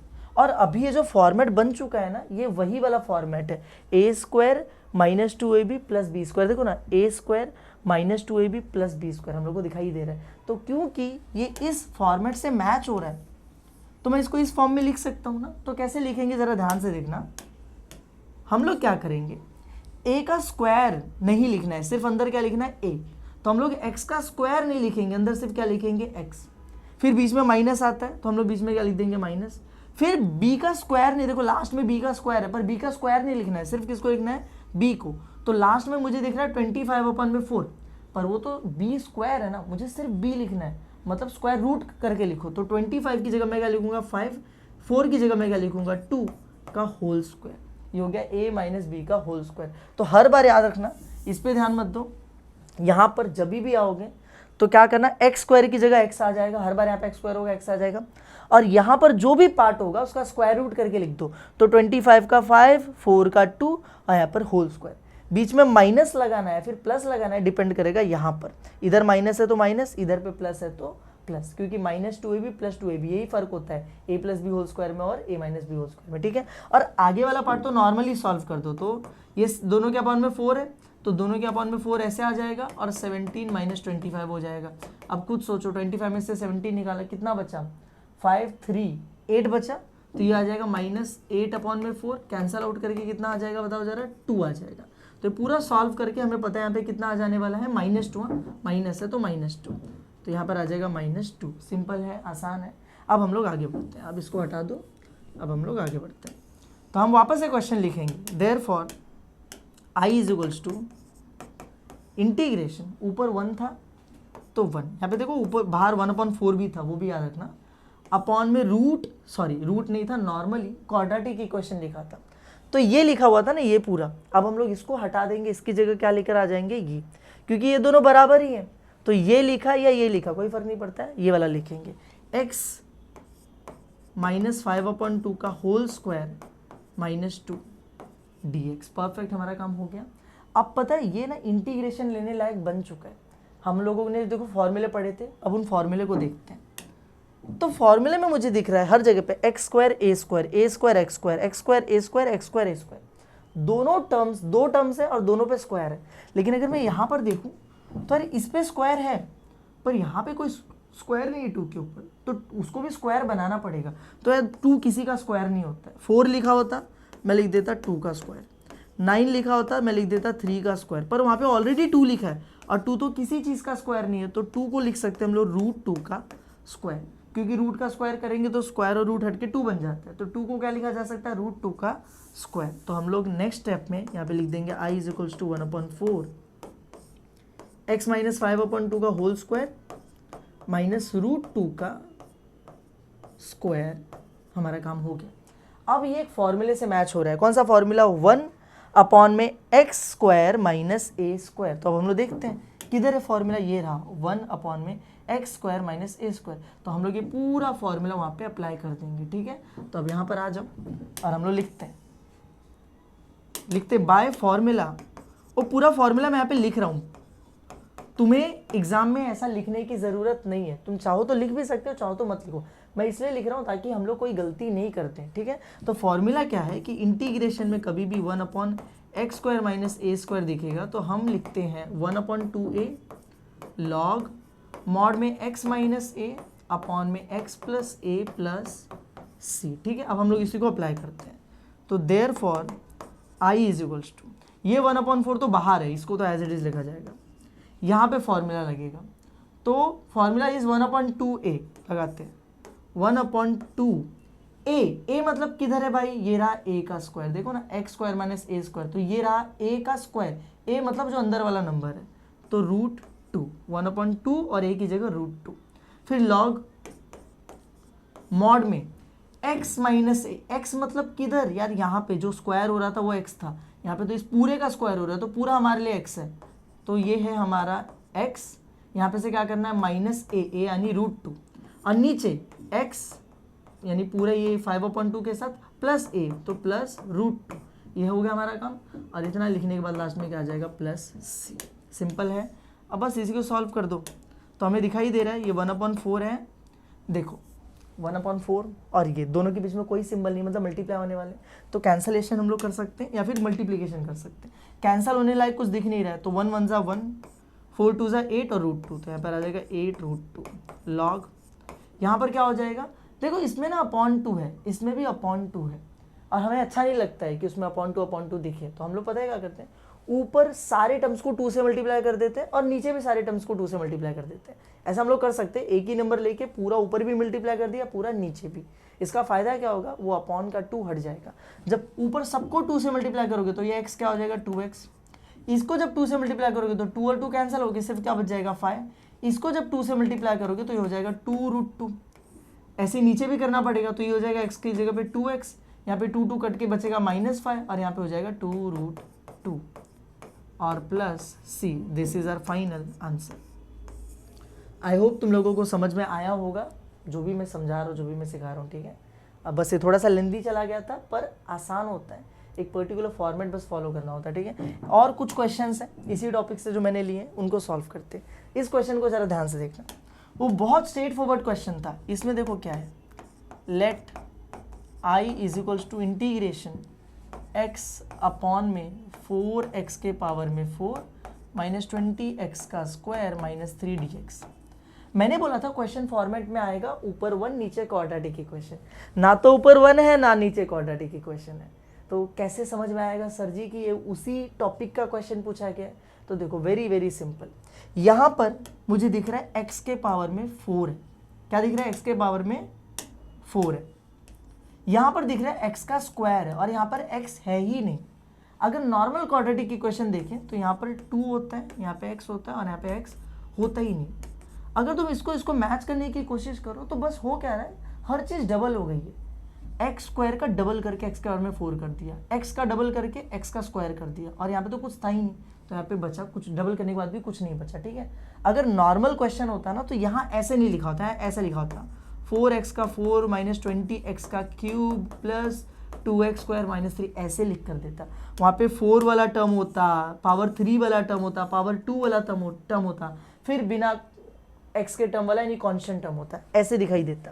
लेकिन ऐसे दिख रहा है क्या, नहीं, सीधे 4 फिर सीधे 2 और फिर सीधे कांस्टेंट वाला टर्म आ गया। मतलब कंफर्म ये किसका क्वेश्चन दिया हुआ है हम लोगों को, क्वाड्रेटिक इक्वेशन का।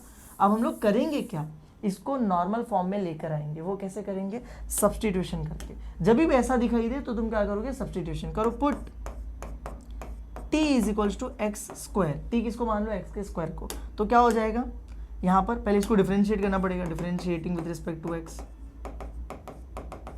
यहाँ पे हो जाएगा dt/dx, x² का डेरिवेटिव क्या हो जाता है 2x, dx को यहाँ से वहाँ पर भेजा तो dt = 2x dx, और जो 2 है ना उसको यहाँ पर ले लो तो dt/2 = x और dx। इतना हो गया, ये हमने सीख लिया था पहले ही। अब इसको इसमें पुट करते हैं और क्वेश्चन को दोबारा लिखते हैं। तो i = इंटीग्रेशन अपॉन में, नीचे लिखा था 4 तो मैं लिखूंगा 4, x के पावर में 4 लिखा हुआ है तो x के पावर में 4 का मतलब ऐसा बोल सकता हूँ मैं कि x का स्क्वायर है और उसका भी स्क्वायर हो गया, तभी तो 2 2 4 हो गया ना। लेकिन अब हम लोगों ने x के स्क्वायर या अंदर वाले पार्ट को क्या मान लिया था t, और ऊपर क्या बच गया स्क्वायर, तो अब यहाँ पर 4t² आ जाएगा, सिंपल। ऐसे -20 x के स्क्वायर को हमने क्या मान लिया था t, तो t आ जाएगा और -3 तो एज इट इज रहेगा। देखो नीचे क्वाड्रेटिक इक्वेशन बन गया और ऊपर x लिखा हुआ है और dx लिखा हुआ है। हमें दिख रहा है x और dx की जगह क्या लिखा जा सकता है, dt/2, तो x और dx की जगह आ गया dt/2, इधर कुछ नहीं बचा यानी कि 1। अब अगर तुम क्वेश्चन को ध्यान से देखो तो तुम्हें दिख रहा होगा ऊपर 1 नीचे क्वाड्रेटिक इक्वेशन, सेम वो फॉर्मेट जो हमें चाहिए होता है। तो अब यहाँ पे कुछ काम करते हैं, पहले तो देखो ये /2, मैंने बोला था dt के अपॉन का जो नंबर होता है उसको बाहर निकाल देने का, तो उसको बाहर निकाल दिया, अंदर सिर्फ इतना बच जाएगा 1/4t² -20t -3dt। अब बेसिक जो तरीका तो फॉलो करेंगे, x² का जो टर्म होता था वो अकेला होना चाहिए, कोई कांस्टेंट कोएफिशिएंट नहीं होना चाहिए। तो यहाँ पर देखो t² के साथ 4 है, ये 4 को बाहर निकालना पड़ेगा, तो हम लोग लिखते हैं इज इक्वल्स टू 1/t। ये 4 जब बाहर आएगा तो यहाँ पर नीचे ही बाहर आएगा, तो नीचे आके क्या हो जाएगा इंटू 4, ये 4 बाहर आ गया। अंदर क्या हुआ, सबसे 4 निकला ना, यहाँ पे तो 4 गया तो यहाँ पे t² बच गया, लेकिन यहाँ पे 4 था ही नहीं तो 20/4 आ गया। यहाँ पे तो 4 था ही नहीं तो 3/4 आ गया dt। Very very simple. फिर 1/8 हो गया, ये इंटीग्रेशन 1/t², 20/4 कितना होता है 5t माइनस 3/4 dt। अब इसके बाद वही हम लोग थर्ड टर्म निकालेंगे और जो हमारा क्वाड्रेटिक इक्वेशन है उसको मॉडिफाई करेंगे, तो हम लोग लिखेंगे थर्ड टर्म क्या फॉर्मूला हमारे पास, कोएफिशिएंट ऑफ x इंटू 1/2 का होल स्क्वायर। तो कोएफिशिएंट ऑफ x कितना है, ये रहा -5, तो -5 इंटू 1/2 का होल स्क्वायर। 5 1 5 माइनस है तो -5 रहेगा होल स्क्वायर। स्क्वायर किया 5 का स्क्वायर 25, 2 का स्क्वायर 4, माइनस तो हट जाता है स्क्वायर करने पे। अब हम लोग को थर्ड टर्म मिल गया। अब हम लोग क्वाड्रेटिक इक्वेशन लिखेंगे, उसमें थर्ड टर्म डाल देंगे। तो क्वाड्रेटिक इक्वेशन क्या था, x² - 5t - 3/4 था। तो हम लोग कैसे करेंगे, सबसे पहले ये दोनों लिखा x² - 5t, और फिर ये जो लास्ट है 3/4 इसको अलग से लिख दिया। मैंने बताया था ये जो पहला वाला पार्ट है इसमें ऐड करना पड़ता है थर्ड टर्म, तो ये जो थर्ड टर्म है यहाँ पे क्या कर देंगे ऐड, और लास्ट वाले में से सब्ट्रैक्ट करना पड़ता है, तो सब्ट्रैक्ट कर दिया। यहाँ पे बन गया हमारा एक ब्रैकेट, ठीक है। अब इसको a + b होल स्क्वायर है, फिर a - b होल स्क्वायर में लिखना पड़ेगा, तो लिखते हैं। यहाँ पे दिख रहा है x² का x हो जाएगा 24/4, सॉरी 25 है ना वो, तो इट इज़ 25 25/4, 25 का स्क्वायर रूट 5, 4 का स्क्वायर रूट 2 का होल स्क्वायर। बीच में प्लस या माइनस कैसे डिसाइड होगा, माइनस है तो माइनस आएगा, प्लस होता तो प्लस आ जाता। और वहाँ पे दोनों के अपन में 4 है, देखो -3 -25 दोनों के अपन में 4 था, कॉमन आ गया, तो माइनस -28/4 हो गया। कैंसिल करोगे तो कितना आ जाएगा 7, तो आंसर इज -7, ठीक है। अब बस इसी को लेके हम लोग आगे बढ़ेंगे। हम लोग लिखेंगे therefore I is equals to integration, पहले तो बाहर 1/8 था वो भूलना मत, फिर अंदर जो है इंटीग्रेशन 1/, में क्वाड्रेटिक इक्वेशन था, पर अब इसकी जगह हम लोग ये लिख देंगे पूरा, तो दिस इज x - 5/2 का होल स्क्वायर -7। और जो 7 है इसमें ये भी तो स्क्वायर में चाहिए, और 7 किसी चीज़ का स्क्वायर नहीं होता है, तो हम लोग क्या लिखेंगे √7 का होल स्क्वायर। हम ऐसा लिख सकते हैं ना, क्योंकि हम लोगों को थोड़ा स्क्वायर में चाहिए होता है, तो हमने लिख दिया। और ठीक है, अरे रे रे रे रे शिट, एक गड़बड़ मैंने कर दी है। क्या गड़बड़ कर दी मालूम है, मैंने x की जगह t की जगह x लिख दिया है। This is t, this is not x, this is t, ठीक है, दिस इज t। ऐसी गलती मत करना गलती से भी, ठीक है, दिस इज t, परफेक्ट। तो चलो अब हम लोग क्या करेंगे, फॉर्मूला लगा देंगे। फॉर्मूला कौन सा, 1/x² - a²।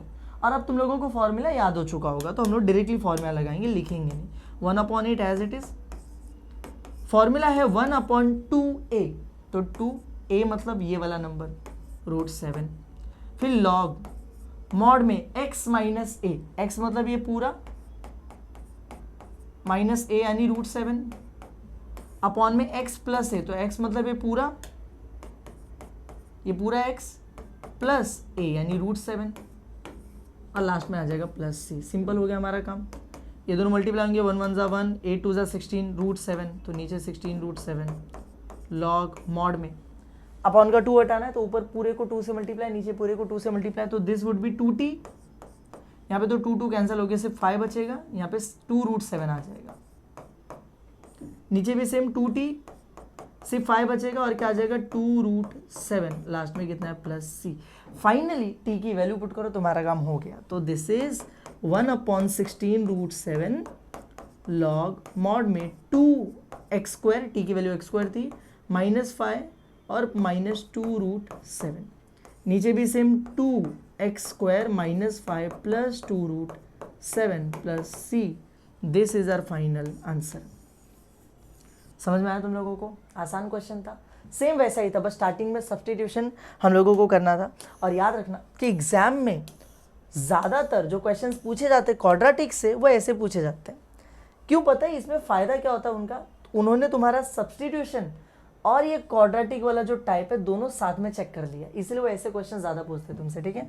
चलो नेक्स्ट वाले क्वेश्चन पे चलते हैं, और सेम वैसा ही क्वेश्चन है ये, बस इसमें फ़र्क कितना है, नीचे तुम लोग देख रहे होगे कि क्वाड्रेटिक इक्वेशन थोड़ा अलग तरीके से दिया है, देखते हैं, लिखते हैं let I is equals to integration 1/7 + 6x - x² dx। थोड़ा अलग तरीके से दिया हुआ है ना, तो इसको सॉल्व करने के तो दो तरीके, एक तो तुम इसी फ्लो को फॉलो कर लो, लेकिन बहुत बार ऐसा होगा ना कि इस फ्लो को फॉलो करने जाओगे ना तुम गलत कर बैठोगे, क्योंकि तुम ना यूज टू नहीं हो ऐसे फॉर्मेट से, तुम्हें ऐसा चाहिए ax² + bx + c। तो हम लोग बेटर तरीका यूज करेंगे, हम इसको पहले हमारे फॉर्मेट में लेकर आएंगे। तो हम लोग क्या करेंगे, कैसे लेकर आएंगे मालूम है, इस पूरे में से ना माइनस कॉमन ले लो, तो अपने आप ही ये सही जगह पे आ जाएगा। तो ये कुछ ऐसा बन जाएगा 1/ पूरे में से माइनस कॉमन ले लिया तो माइनस बाहर आ गया, अब ब्रैकेट के अंदर, अब देखो सब कुछ सही हो जाएगा। ये जो -x² था, अब माइनस जाने की वजह से सिंबल चेंज हो गया, तो -x² अब बन गया +x², ये +6x अब बन गया -6x, ये +7, देखो लेफ्ट में कुछ नहीं यानी प्लस है, तो +7 अब क्या बन गया -7 dx। समझे, अब क्वेश्चन सही हो गया। अब इसको नॉर्मल तरीके से सॉल्व करेंगे।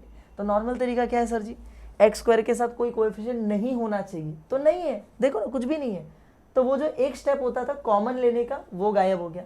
अब डायरेक्टली थर्ड टर्म पर आ जाएंगे हम लोग। तो थर्ड टर्म क्या है, third term coefficient of x into 1/2 का whole square which is -6 into 1/2 का होल स्क्वायर। यहाँ पे देखो दिखाई दे रहे दोनों कैंसिल आउट हो जाएंगे ना, 3 आ जाएगा, तो हमें मिल रहा है 3 × 1 3 और माइनस है, तो -3 का whole square which will be equal to 9। तो 9 आ रहा है थर्ड टर्म। क्वाड्रेटिक इक्वेशन लिखते हैं, x² - 6x - 7 इक्वल्स टू, पहले मैंने बताया था ना ये दो अलग से लिख लो, ये वाला अलग से लिख लो, तो x² - 6x और -7 अलग से।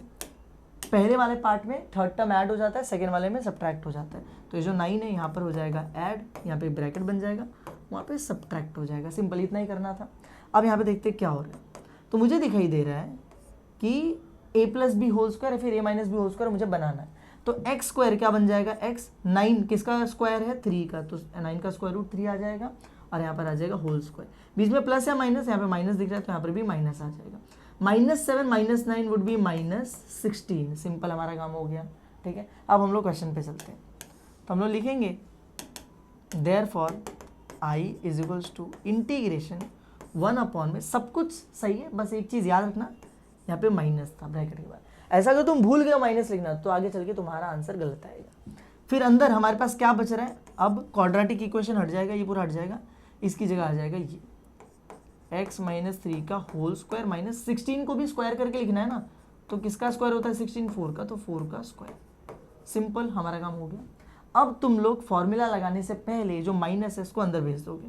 तो जैसे तुम लोग उस माइनस को अंदर भेजोगे क्या हो जाएगा पता है, फिर से सबका सिंबल चेंज होगा। तो जो -4² है अब ये आगे आ जाएगा, बन जाएगा +4²।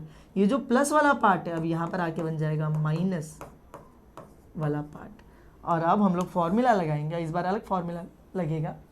फॉर्मूला लगेगा 1/a² - x² का, क्योंकि पहले कांस्टेंट नंबर है, बाद में x है, ठीक है। तो उसका फॉर्मूला तुम्हें याद नहीं होगा, इसलिए मैं पे लिख देता हूँ। तो बाय फॉर्मूला 1/a² - x² का इंटीग्रेशन होता है वही 1/2a log mod में, यहाँ पे अलग होता है, यहाँ पे आ जाता है a + x अपॉन में a - x + c। तो हम लोग बस ये फॉर्मूला अप्लाई करेंगे। तो i would be equals to 1/2a, देखो यहाँ पे कुछ आगे लिखने के लिए तो है नहीं, मत लिखो, डायरेक्टली लिखो 1/2a। a इस बार क्या है, पहला वाला टर्म a², तो 4 log mod में a + x, तो a यानी 4 प्लस x यानी पूरा x - 3, नीचे a - x, a यानी 4 माइनस x मतलब ये पूरा x - 3, तो x - 3। ध्यान रखना इस माइनस को लिखने के बाद तुमने x - 3 लिखा, तो माइनस के बाद वाला चीज या तो ब्रैकेट के अंदर रखो या तो फिर बिना ब्रैकेट के लिख रहे हो तो सिंबल चेंज कर दो। ब्रैकेट में रखोगे तो सिंबल चेंज नहीं होगा, जब ब्रैकेट ओपन करोगे तब हो जाएगा। डायरेक्टली ओपन करके लिख रहे हो तो सिंबल चेंज करना पड़ेगा। तो माइनस के बाद ही आया इसलिए क्या हो जाएगा प्लस।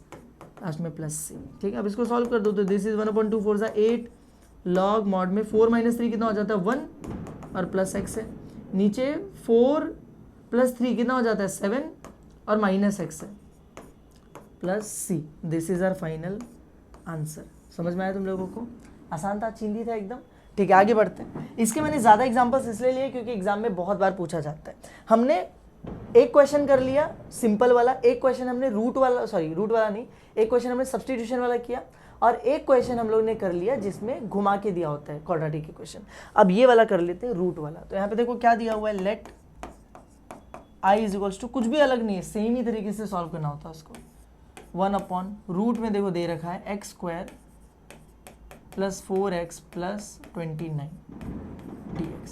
पहला तो वही एकदम सिंपल क्वेश्चन है, सिंपल फॉर्मेट में दिया है, लेकिन x² के साथ कोई नंबर है क्या, पहले वो चेक करना पड़ेगा।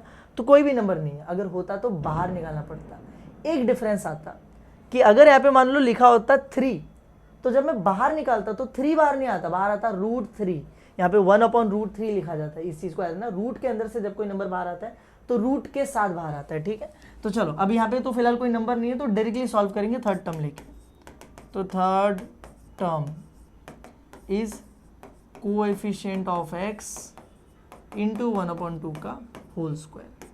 तो कोएफिशिएंट ऑफ x कितना है, देखो यहाँ पे 4 है x के साथ, इंटू 1/2 का होल स्क्वायर। तुम्हें साफ साफ दिखाई दे रहा है, 2 × 2 = 4 होता है, कट जाएगा तो बचेगा सिर्फ 2 × 1 = 2 का होल स्क्वायर विच इज़ 4।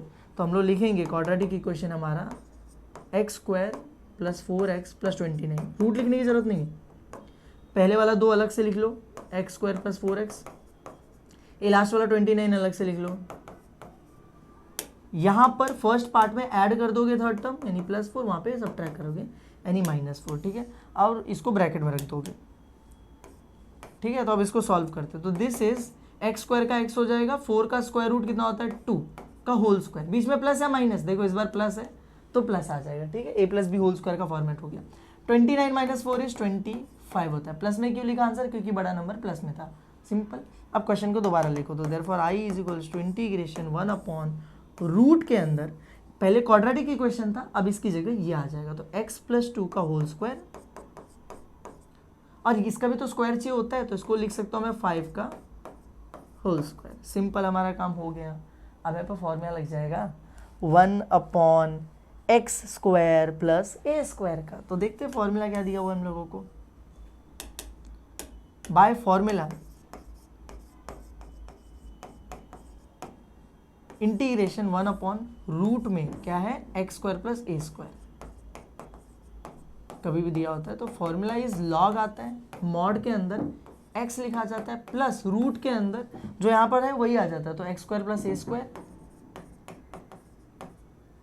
और प्लस c, सिर्फ इतना ही करना होता है। तो हम लोगों को वही करना है। तो देयरफॉर i = लॉग मॉड में x मतलब ये पूरा x + 2, हमारे लिए तो x + 2 है ना, प्लस फिर रूट, तो रूट लिखा, रूट में यही पूरा x² + a², तो x + 2 का होल स्क्वायर प्लस 5² पूरा लिख दोगे और आगे क्या है प्लस c, ठीक है। सिंपल, हमारा काम हो गया। इफ़ यू वांट तो तुम इस क्वेश्चन को यहीं पर छोड़ दो, तुम्हें मार्क्स मिल जाएगा, क्योंकि जितनी भी रिक्वायर्ड चीज़ें थी वो तुमने ऑलरेडी सॉल्व कर दी। फॉर्मूला लगाना तो तुमने लगा दिया। लेकिन अगर तुम चाहो तो इसको एक स्टेप आगे जाके और सॉल्व कर सकते हो। वो क्या कर सकते हो पता है, लॉग मॉड में x + 2 प्लस, मुझे एक बात बताओ, जो रूट के अंदर जो इतना पार्ट तुम्हें दिखाई दे रहा है x + 2 का होल स्क्वायर प्लस 5 का स्क्वायर, ये कहाँ से आया था? देखो ये रहा कहाँ से आया था, यहाँ से, और ये कहाँ से आया था, यहाँ से। मतलब अगर मैं इसको सॉल्व करूँ तो वापस से मुझे क्या मिल जाएगा, वही मेरा क्वाड्रेटिक इक्वेशन पुराना वाला मिल जाएगा। तो तुम इतना कर सकते हो कि इस पूरे को जब सॉल्व किया जाएगा तो वही ओल्ड क्वाड्रेटिक इक्वेशन आ जाता है। तो तुम उसको वहाँ पे वो लिखने की जगह क्या लिख दोगे, ये। तो यहाँ पे मैं लिख देता हूँ क्या, x² + 4x + 9, ये दिया था ना 29, ठीक है। x² + 4x + 29, सिंपल, और आगे प्लस c। अगर तुम चाहो तो ये स्टेप भी कर सकते हो, चाहो तो यहाँ पे छोड़ दो, क्योंकि कोई फर्क नहीं है ना, ये और ये इक्वल है। तो मैं चाहे आंसर में मेरा ये लिख दूँ पार्ट, चाहे ये लिख दूं, ज़्यादा फर्क पड़ता नहीं है। समझ में आया तुम लोगों को? आसान था। चलते अपने अगले क्वेश्चन की तरफ, विच इज़, वो टॉपिक खत्म हो गया, ठीक है। एक रूट का करवा दिया, एक सब्सटीट्यूशन, एक नॉर्मल, एक घुमा हुआ, सब कुछ करवा दिया मैंने, जितने एग्जाम में वेरिएशंस आ सकते थे। Next topic is integration by parts, जिसे तुम बोलते हो u इंटू वी रूल, ठीक है। वही हम लोगों को करना है। तो u इंटू वी रूल का फॉर्मूला मैंने पहले नीचे लिख दिया। देखो क्या, अगर तुम्हें u इंटू वी कभी भी दिया जाता है, मतलब दो टर्म्स को मल्टीप्लाई करके दिया जाता है, अब बोला जाता है कि उसका इंटीग्रेशन कर दो, तो क्या करोगे, लिखोगे u इंटीग्रेशन v, मतलब u एज इट इज लिखा और v का क्या कर दिया, integration. First term as it is लिखा, सेकेंड टर्म का इंटीग्रेशन किया, फिर माइनस एक बड़ा इंटीग्रेशन आता है और बाकी सारी चीजें एक डब्बे में आ जाती हैं जो उस इंटीग्रेशन के अंदर है डब्बा, ठीक। बड़ा इंटीग्रेशन, उसके डब्बे के अंदर कुछ और चीजें, तो क्या चीजें आती हैं, पहले टर्म का डेरिवेटिव, डेरिवेटिव ऑफ u, और दूसरे टर्म का इंटीग्रेशन, इंटीग्रेशन ऑफ v। तो simple, the formula is u integration v minus integration derivative of u integration of v। ऐसे तुम लोगों को याद होगा नहीं, तो इसके लिए शॉर्टकट क्या है हमारे पास, मैंने पहले भी सिखाया था, फिस माइनस आई डी फिस, ये हमारा शॉर्टकट है। तो this is simply first term integration second term, first term integration second term, फिस हो गया, माइनस माइनस, फिर आई यानी integration, integration derivative of first term, derivative of first term, फिर इंटीग्रेशन ऑफ सेकेंड टर्म, तो integration of second term हो गया। तो this is simply first term integration second term minus integration derivative of first term integration of second term, फिस minus I फिस। ऐसे तुम याद रख सकते हो। वैसे मैं एक बात बताऊं, 3-4 क्वेश्चन प्रैक्टिस करोगे ना, अपने आप याद हो जाएगा फॉर्मूला, इसकी भी जरूरत नहीं पड़ेगी तुम लोगों को, और ये तो अपने आप दिमाग में घुस ही जाएगा, ठीक है। चलो, तो अब हम लोग स्टार्ट करते हैं। लेकिन अब एक चीज हम लोगों को पहले समझनी पड़ेगी कि कभी भी u into v rule integration में डायरेक्टली अप्लाई नहीं किया जाता है, और क्यों नहीं अप्लाई करते उसका रीजन समझो। हमने जब इस फॉर्मूले को ध्यान से देखा तो पता चला कि जहां पर भी फर्स्ट टर्म है वहां पर, यहां पे देखो फर्स्ट टर्म है, इंटीग्रेशन किया क्या, नहीं, सिंपली लिख दिया, ना इंटीग्रेशन किया ना डेरिवेटिव किया। और यहां पर जब u आया यानी फर्स्ट टर्म आया तो उसका क्या कर दिया गया, डेरिवेटिव कर दिया गया।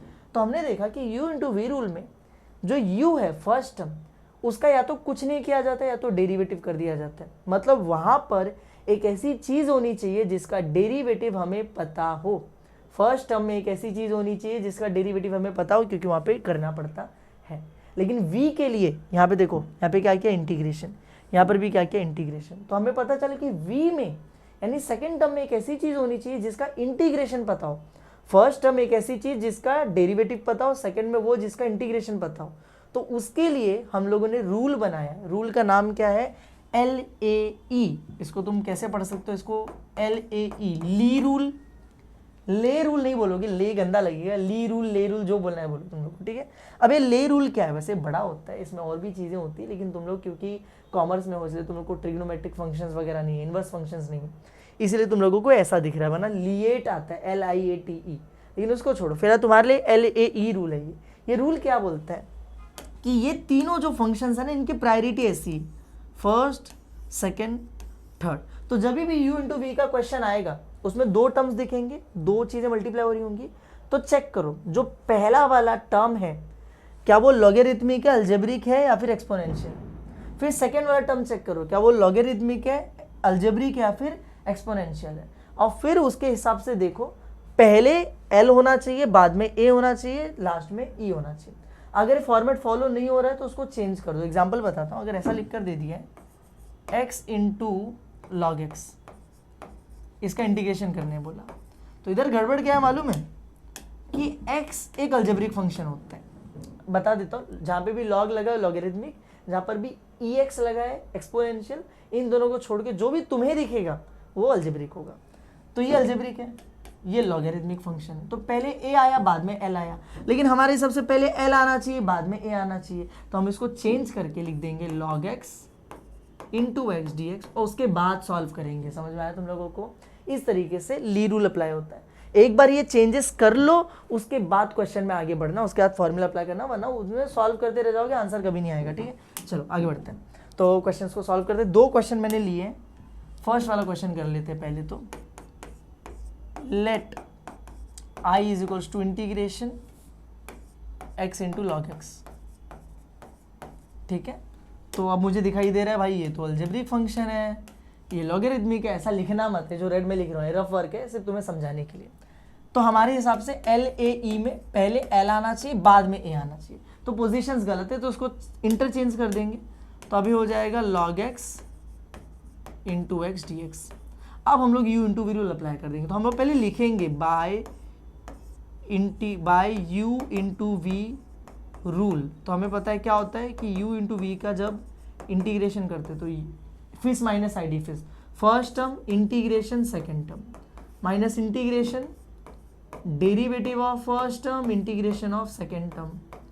ठीक है, हमने ऐसे फॉर्मूला लगा दिया, लिख दिया, ताकि सामने वाले को भी पता चले हमें फॉर्मूला आता है। और फिर यहाँ पे अप्लाई करो, तो therefore I is equals to, तो फर्स्ट टर्म यानी कि log x integration second term, तो इंटीग्रेशन सेकेंड टर्म क्या है x dx माइनस, फिर इंटीग्रेशन एक बड़ा वाला आएगा तो इंटीग्रेशन बड़ा वाला आ गया, और इसके अंदर एक डब्बा बनता है तो वो भी बन गया, तो ऐसे इंटीग्रेशन में डब्बा बना दिया। ठीक है, इसके अंदर क्या डेरिवेटिव ऑफ फर्स्ट टर्म, तो डेरिवेटिव फर्स्ट टर्म किधर है, ये log x, फिर इसी के अंदर इंटीग्रेशन किसका, सेकेंड टर्म का, तो x dx, सिंपल हमने लिख दिया।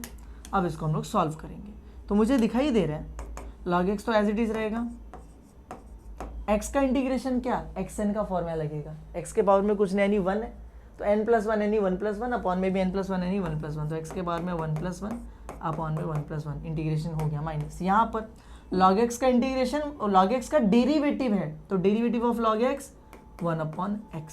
ठीक है, इनटू x का इंटीग्रेशन है, तो x का इंटीग्रेशन वही x के पावर में 1 प्लस 1 अपॉन में भी 1 प्लस 1 dx। देखो ध्यान से समझना, हमने ये डेरिवेटिव सॉल्व किया, उसका आंसर इधर लिखा, ये इंटीग्रेशन सॉल्व किया, उसका आंसर इधर लिखा, लेकिन जो बड़ा वाला इंटीग्रेशन है अभी तक सॉल्व नहीं हुआ, इसलिए हम लोग ने इंटीग्रेशन बड़ा वाला as it is copy paste कर दिया है। ठीक है, अब इसको सॉल्व करते हैं, तो ये हो जाएगा log x इंटू एक्स का स्क्वायर अपॉन में 2 माइनस, यहाँ पे क्या है integration 1 upon x as it is into x का स्क्वायर अपॉन में 2 अपॉन में 2।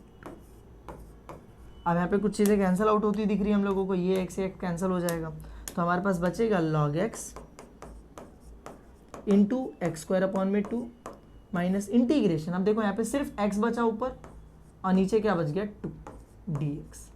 अब इसको हम लोग इजीली सॉल्व कर सकते हैं, इंटीग्रेशन लगा सकते हैं, तो ये हो जाएगा log x into x square upon में 2 माइनस x अपॉन 2 का इंटीग्रेशन जब तुम लोगे तो ध्यान से सुनना, अपॉन 2 जो है वो कांस्टेंट नंबर है जो x के साथ है। देखो x अपॉन 2 यानी कि 1 अपॉन 2 इंटू एक्स, तो ये जो 1 अपॉन 2 है ये तो x के साथ में है और कांस्टेंट है, तो जब x के साथ कोई कांस्टेंट होता है तो उसको टच नहीं करते, तो 1 अपॉन 2 एज इट इज आ जाएगा। सिर्फ x का इंटीग्रेशन होगा तो वो क्या हो जाएगा, x के पावर में 1 प्लस 1 यानी कि x का स्क्वायर अपॉन में भी 1 प्लस 1 यानी कि 2, लास्ट में प्लस c। सिंपल हो गया हमारा काम। तो यहाँ पे मुझे दिखाई दे रहा है बचेगा log x into x square, जो अपॉन 2 है ना तुम पूरे पे लिख सकते हो, क्यों, क्योंकि दोनों मल्टीप्लाई हो रहे हैं, तो जो इसका अपॉन है वही इसका अपॉन है, मल्टीप्लिकेशन में ऐसे ही होता है, minus 1 into x square upon में 2 2 जा 4 प्लस सी। चाहो तो और एक स्टेप आगे जाओ, दोनों में एक्स स्क्वायर दिख रहा है ऊपर कॉमन ले लो, नीचे यहाँ पे 2 4 दिख रहा है कॉमन ले लो, नहीं चाहो तो leave it as it is and this is the right answer, this is our final answer. समझ में आया तुम लोगों को? ठीक है, बस ऐसे ही सॉल्व करना होता है। चलो एक और क्वेश्चन मैंने इसी पेज पे लिख रखा था, वो भी सॉल्व कर लेते हैं। देखो एक्स स्क्वायर इंटू ई के पावर में 4x, वो भी सॉल्व कर लेते हैं। तो हम लोग लिखते हैं let I is equals to integration x square into e के पावर में 4x dx। तो अब हम जब इसको सॉल्व करने जाएंगे तो पहले देखेंगे कि ये एक अलजेब्रिक फंक्शन है, ये एक्सपोनेंशियल फंक्शन है, तो LAE रूल के हिसाब से पहले a आता है बाद में e आता है, तो ये तो करेक्ट हुआ, तो इसको चेंज मत करो, डायरेक्टली फॉर्मूला लगाओ, तो लिखो by u into v rule, और क्या होता है u इंटू वी रूल की integration u into v first term integration second term minus integration derivative of first term integration of second term. ठीक है, सिंपल एकदम। और फिर इसके बाद फॉर्मूला लगा दो, therefore I is equals to क्या आ जाएगा हमारा first term which is x square integration second term which is e के पावर में 4x माइनस यहां पर क्या आ जाएगा बड़ा इंटीग्रेशन, फिर डेरिवेटिव ऑफ फर्स्ट टर्म, तो डेरिवेटिव ऑफ फर्स्ट टर्म क्या है एक्स स्क्वायर का डेरिवेटिव, और इंटीग्रेशन सेकेंड टर्म का यानी ई के पावर में 4x का dx। सिंपल है, तुम लोग बोर नहीं हो रहे हो ना, एक ही क्वेश्चन मैं बार बार करा रहा हूँ, तो मैंने सोचा एक और वेरिएशन करवा देना चाहिए u इंटू वी के अंदर, इसलिए करवा रहा हूँ। ठीक है, अब यहाँ पे देखो x square as it is रहेगा, e के पावर में 4x का इंटीग्रेशन क्या आएगा, देखो ex का इंटीग्रेशन ex होता है, लेकिन जब भी इंटीग्रेशन में हम लोगों को ऐसा दिखाई देता है कि जहां पर x होना चाहिए था वहां पे x की जगह कोई दूसरा टर्म आ गया है, 4x 5x 6x ऐसा कुछ आ गया, तो हम लोग क्या करते हैं मालूम है, x के साथ वाला जो नंबर होता है ना उसको अपॉन में लिख देते हैं इंटीग्रेशन करने के बाद। तो फॉर एग्जांपल अगर मुझे कभी इंटीग्रेशन करना पड़ा e के पावर में 4x का, तो ex का तो ex होता है, तो e के पावर में 4x का इंटीग्रेशन e के पावर में 4x ही होगा, लेकिन मैं अपॉन में क्या लिख दूंगा 4, क्योंकि x के साथ 4 क्या है एक्स्ट्रा है, तो हम लोग उसको यहाँ पे क्या कर देते हैं डिवाइड कर देते हैं। इतना बस याद रखना, ठीक है। इसका रीजन भी होता है जो मैंने मेरे रेगुलर वीडियोस के अंदर बताया है, अभी फिलहाल के लिए उसमें नहीं घुसते, अभी फिलहाल बस इतना समझते हैं कि e के पावर में 4x का इंटीग्रेशन इज e के पावर में 4x अपॉन में 4, सिंपल, माइनस इसको सॉल्व करते हैं, इंटीग्रेशन एक्स स्क्वायर का डेरिवेटिव इज 2x, तो यहाँ पे आ गया 2x इंटू e के पावर में 4x का इंटीग्रेशन अगेन e के पावर में 4x अपॉन में 4 dx। ठीक है, काम हो गया हमारा, आगे देखते हैं। तो ये तो एज इट इज रहेगा एक्स स्क्वायर इंटू ई के पावर में 4x, दोनों मल्टीप्लाई हो रहे हैं तो अपॉन एक ही साथ लिख दो, कोई मतलब नहीं है। यहाँ पे जब मैं देखूंगा तो 2 और 4 कैंसिल आउट हो सकते हैं, 2 1 2 2 2 4, तो यहाँ पे बचेगा हमारे पास, देखो अपॉन में जो 2 है ना इसको ना थोड़ा इंटीग्रेशन के बाहर ले लेता हूँ, क्योंकि अंदर नंबर नहीं रहेगा तो हमारे लिए सॉल्व करना आसान होगा। तो 2 को बाहर ले लिया, ऊपर से 1 को बाहर ले लिया, ऊपर अंदर क्या बचा x इंटू ई के पावर में 4x dx। अब ज़रा ध्यान से देखो, हमने क्वेश्चन को सॉल्व करने की कोशिश की, लेकिन यहाँ पर u इंटू वी दोबारा से आ गया, तो हम लोगों को यहाँ पे दोबारा से u इंटू वी रूल लगाना पड़ेगा। तो हम लोग इस वाले क्वेश्चन को एज इट इज़ यहीं पे छोड़ेंगे, ये जो i है इसको हम लोग यहीं पर क्या कर देंगे, इक्वेशन नंबर 1 मान के लीव कर देंगे। हम लिखेंगे लेट i डैश, मतलब एक नया इंटीग्रेशन का क्वेश्चन सॉल्व करेंगे i डैश मान के, और वो क्या होगा, ये इंटीग्रेशन x इंटू ई के पावर में 4x dx। अब डायरेक्टली यहाँ पे u इंटू वी रूल लगा दो, तो क्या आ जाएगा, first term integration second term minus integration derivative of first term integration of second term, simple. फटाफट से इसको सॉल्व करते हैं। तो ये तो x एज इट इज रहेगा, e के पावर में 4x का इंटीग्रेशन इज e के पावर में 4x अपॉन में 4 माइनस डेरिवेटिव ऑफ x कितना हो जाता है 1, सिंपल। e के पावर में 4x का इंटीग्रेशन कितना है, e के पावर में 4x अपॉन में 4, सिंपल। फिर x इंटू ई के पावर में 4x पूरे के अपॉन में 4 लिख दो, चलेगा। यहाँ पर 1 इंटू ई कुछ मतलब नहीं है, एज इट इज आ जाएगा, अपॉन का 4 जो इसको बाहर लिख देते हैं, अंदर बचा e के पावर में 4x और dx। अब उसका इंटीग्रेशन करना है, और जो हमें ऑलरेडी आता ही है, तो x इंटू ई के पावर में 4x अपॉन में 4 माइनस ये 1 अपॉन 4, इसका इंटीग्रेशन आ जाएगा e के पावर में 4x अपॉन में 4 प्लस c, सिंपल, हमारा काम हो गया। ठीक है, प्लस c आएगा क्योंकि इंटीग्रेशन हम लोग कर चुके हैं। ठीक है, अब आगे इसको सॉल्व करते, थोड़ा सा सिंप्लीफाई करते, तो x इंटू ई के पावर में 4x अपॉन में 4, 1 इंटू ये as it is 4 4 16 plus c, ये आ गया हमारा i डैश। इसको मैंने बहुत स्पीड में किया क्योंकि तुम लोग ऑलरेडी कॉन्सेप्ट समझ चुके हो, इसलिए। ठीक है, एक बार तुम्हें i डैश मिल गया, मतलब इसका इंटीग्रेशन मिल गया, इसका, तो हम लोग डायरेक्टली यहाँ पे जो इंटीग्रेशन था उसमें वहाँ पे आंसर पुट कर सकते हैं। तो हम लोग पूरा फर्स्ट इक्वेशन दोबारा से लिखेंगे, और इस बार इस पार्ट की जगह हम लोग हमारा आंसर जो आ गया वो लिख देंगे। तो इसको याद कर लो, एक्स स्क्वायर इंटू ई के बारे में 4x अपॉन में 4। ठीक है, तो हम लोग लिखते हैं i is equals to from 1, और इसको इक्वेशन नंबर 2 मान लेते हैं, तो n2,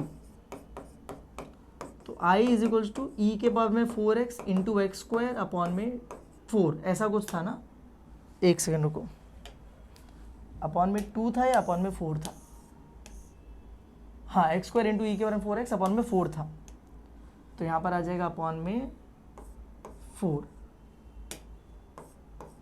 माइनस 1 अपॉन 2 लिखा हुआ था, और फिर इंटीग्रेशन में वो पार्ट था जो हमने सॉल्व करके ये निकाला है।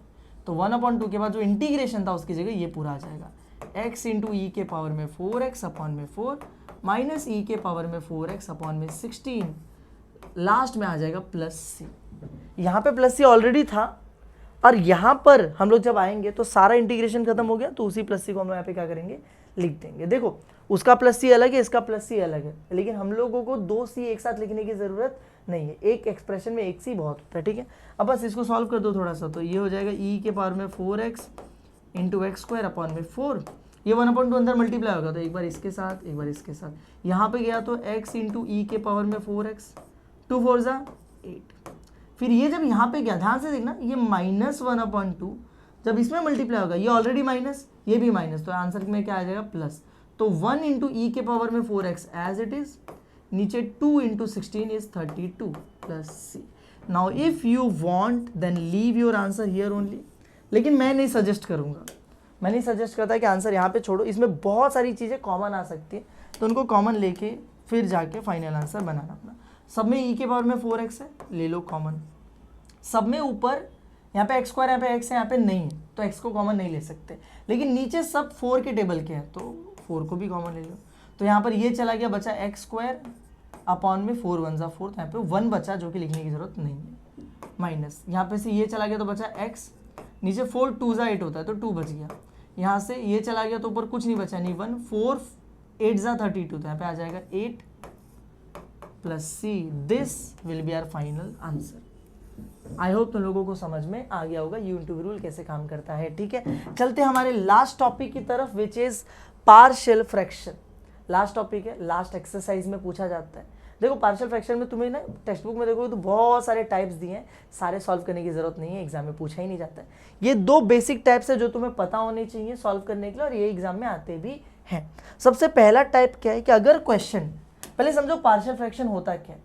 पार्शियल फ्रैक्शन में एक स्पेशल टाइप के क्वेश्चन आते हैं जिसमें ऊपर तो कुछ भी होगा लेकिन नीचे तुम्हें ब्रैकेट्स दिखाई देंगे, 1 ब्रैकेट 2 ब्रैकेट 3 ब्रैकेट ऐसे दिखाई देंगे।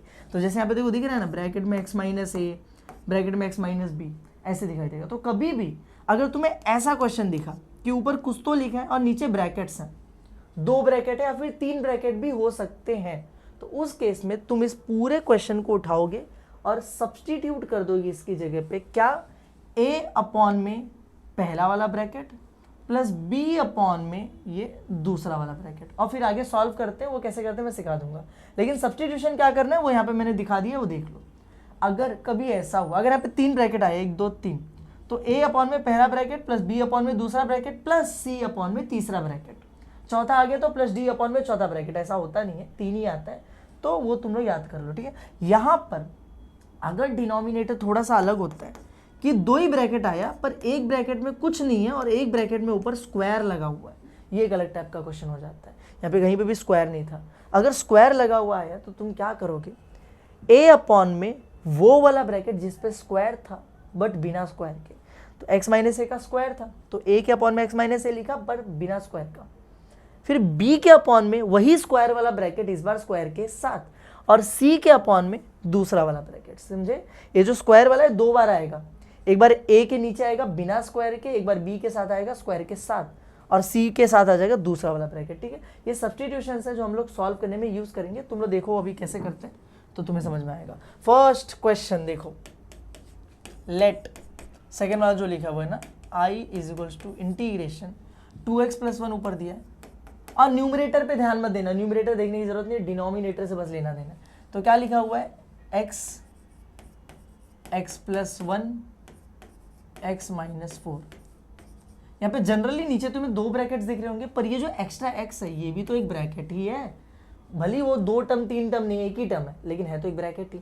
तो हमें नीचे 3 ब्रैकेट्स दिख रहे हैं, तो हम क्या करेंगे, लिखेंगे लेट, पूरा का पूरा क्वेश्चन लिखो, 2x प्लस 1 अपॉन में x प्लस 1 और x माइनस 4, और पुट कर दो is equals to a upon में पहला bracket which is x plus b upon में दूसरा bracket which is x plus 1 plus c upon में तीसरा bracket which is x minus 4। ये पुट कर दिया तुमने।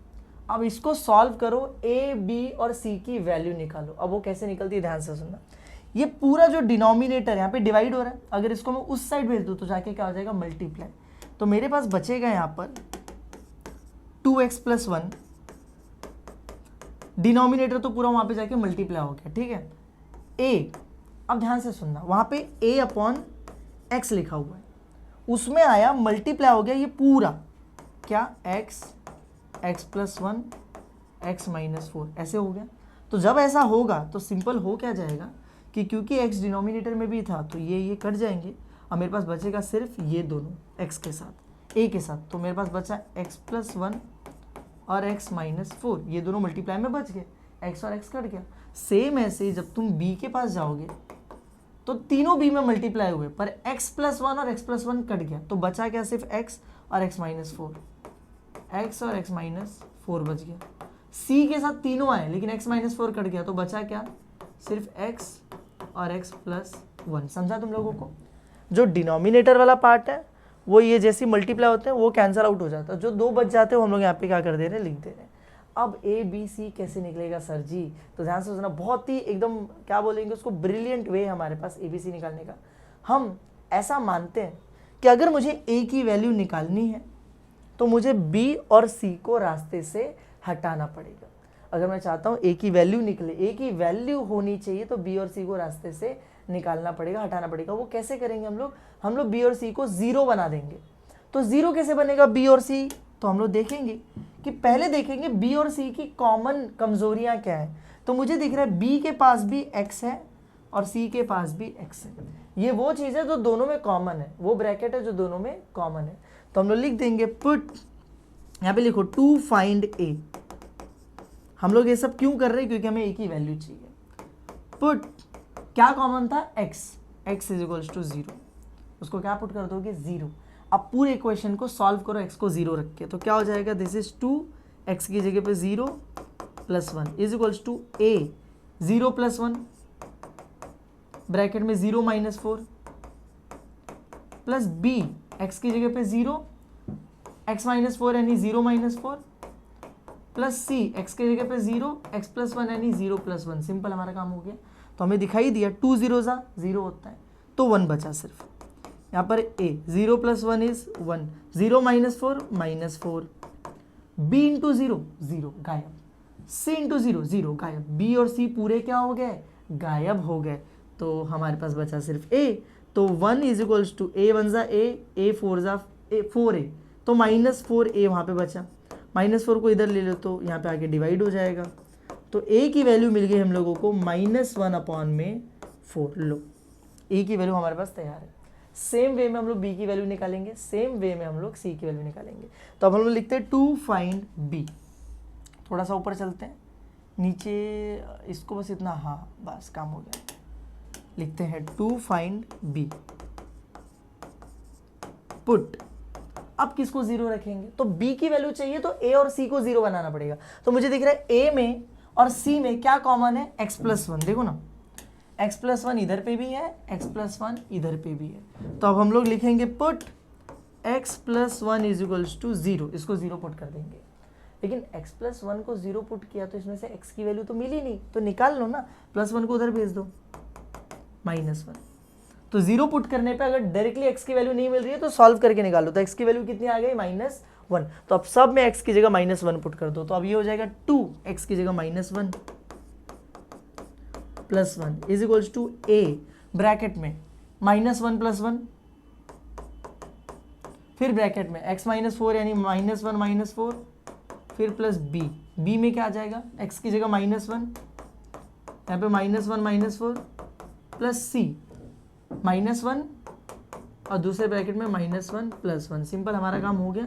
अब इसको थोड़ा सा सॉल्व कर दो बस। तो मुझे दिखाई दे रहा है 2 1 = 2 और माइनस है तो -2। यहाँ पे a एज इट इज, लेकिन रुको, -1 + 1 कट गया, 0 हो गया, 0 × a 0, तो a गायब हो गया। हम चाहते थे जो वो हो गया। तो b बचा, b -1 है b के साथ में, और जो दूसरा वाला ब्रैकेट है वो हो जाएगा -1 - 4 -5, सिंपल। और c के साथ ये दोनों आए, कैंसिल आउट होकर 0 हो गया, c भी वहाँ से गायब हो गया। तो अब मेरे पास बचता है, इसको सॉल्व करके -1 = 5 1 = 5 माइनस माइनस प्लस, तो 5b। 5 को इधर ले लो तो b की वैल्यू आ गई -1/5। सिंपल। सेम वे में we will find now c। तो c की वैल्यू निकालने के लिए हम लोग देखते हैं a और b को 0 करना पड़ेगा। तो a और b में क्या कॉमन है? x -4। तो put x -4 is equals to 0। तो लिखते हैं to find c put x -4 is equals to 0। x की वैल्यू तो मिल नहीं रही है तो -4 को वहाँ पे भेज दो, मतलब x की जगह 4 डालना है। तो लिखो यहाँ पे था 2x, तो 2x की जगह कितना आ गया 4 + 1। यहाँ पे क्या था? a था। a के साथ क्या था हमारे पास? a के साथ इट वाज x + 1 और x -4। तो यहाँ पर आ जाएगा x + 1 यानी 4 + 1 और 4 - 4 प्लस b के साथ क्या था हमारे पास? x था एक यानी कि 4 था और एक था x -4 यानी कि 4 - 4 प्लस c के साथ हमारे पास एक x था यानी 4 था और एक x + 1 था यानी 4 + 1 था। सिंपल हमारा काम हो गया। तो यहाँ पे हो जाएगा 2 4 = 8 + 1 9। a में देखो कैंसल, a गायब, कैंसल b गायब, बचा सिर्फ c के एक ब्रैकेट में 4 है, दूसरा 4 + 1 कितना हो गया 5। तो this is 9 is equals to 4 5 20c। 20 को इधर भेज दो तो 9/20 is equals to c। This is our value of c 9/20। समझ में आ गया तुम लोगों को?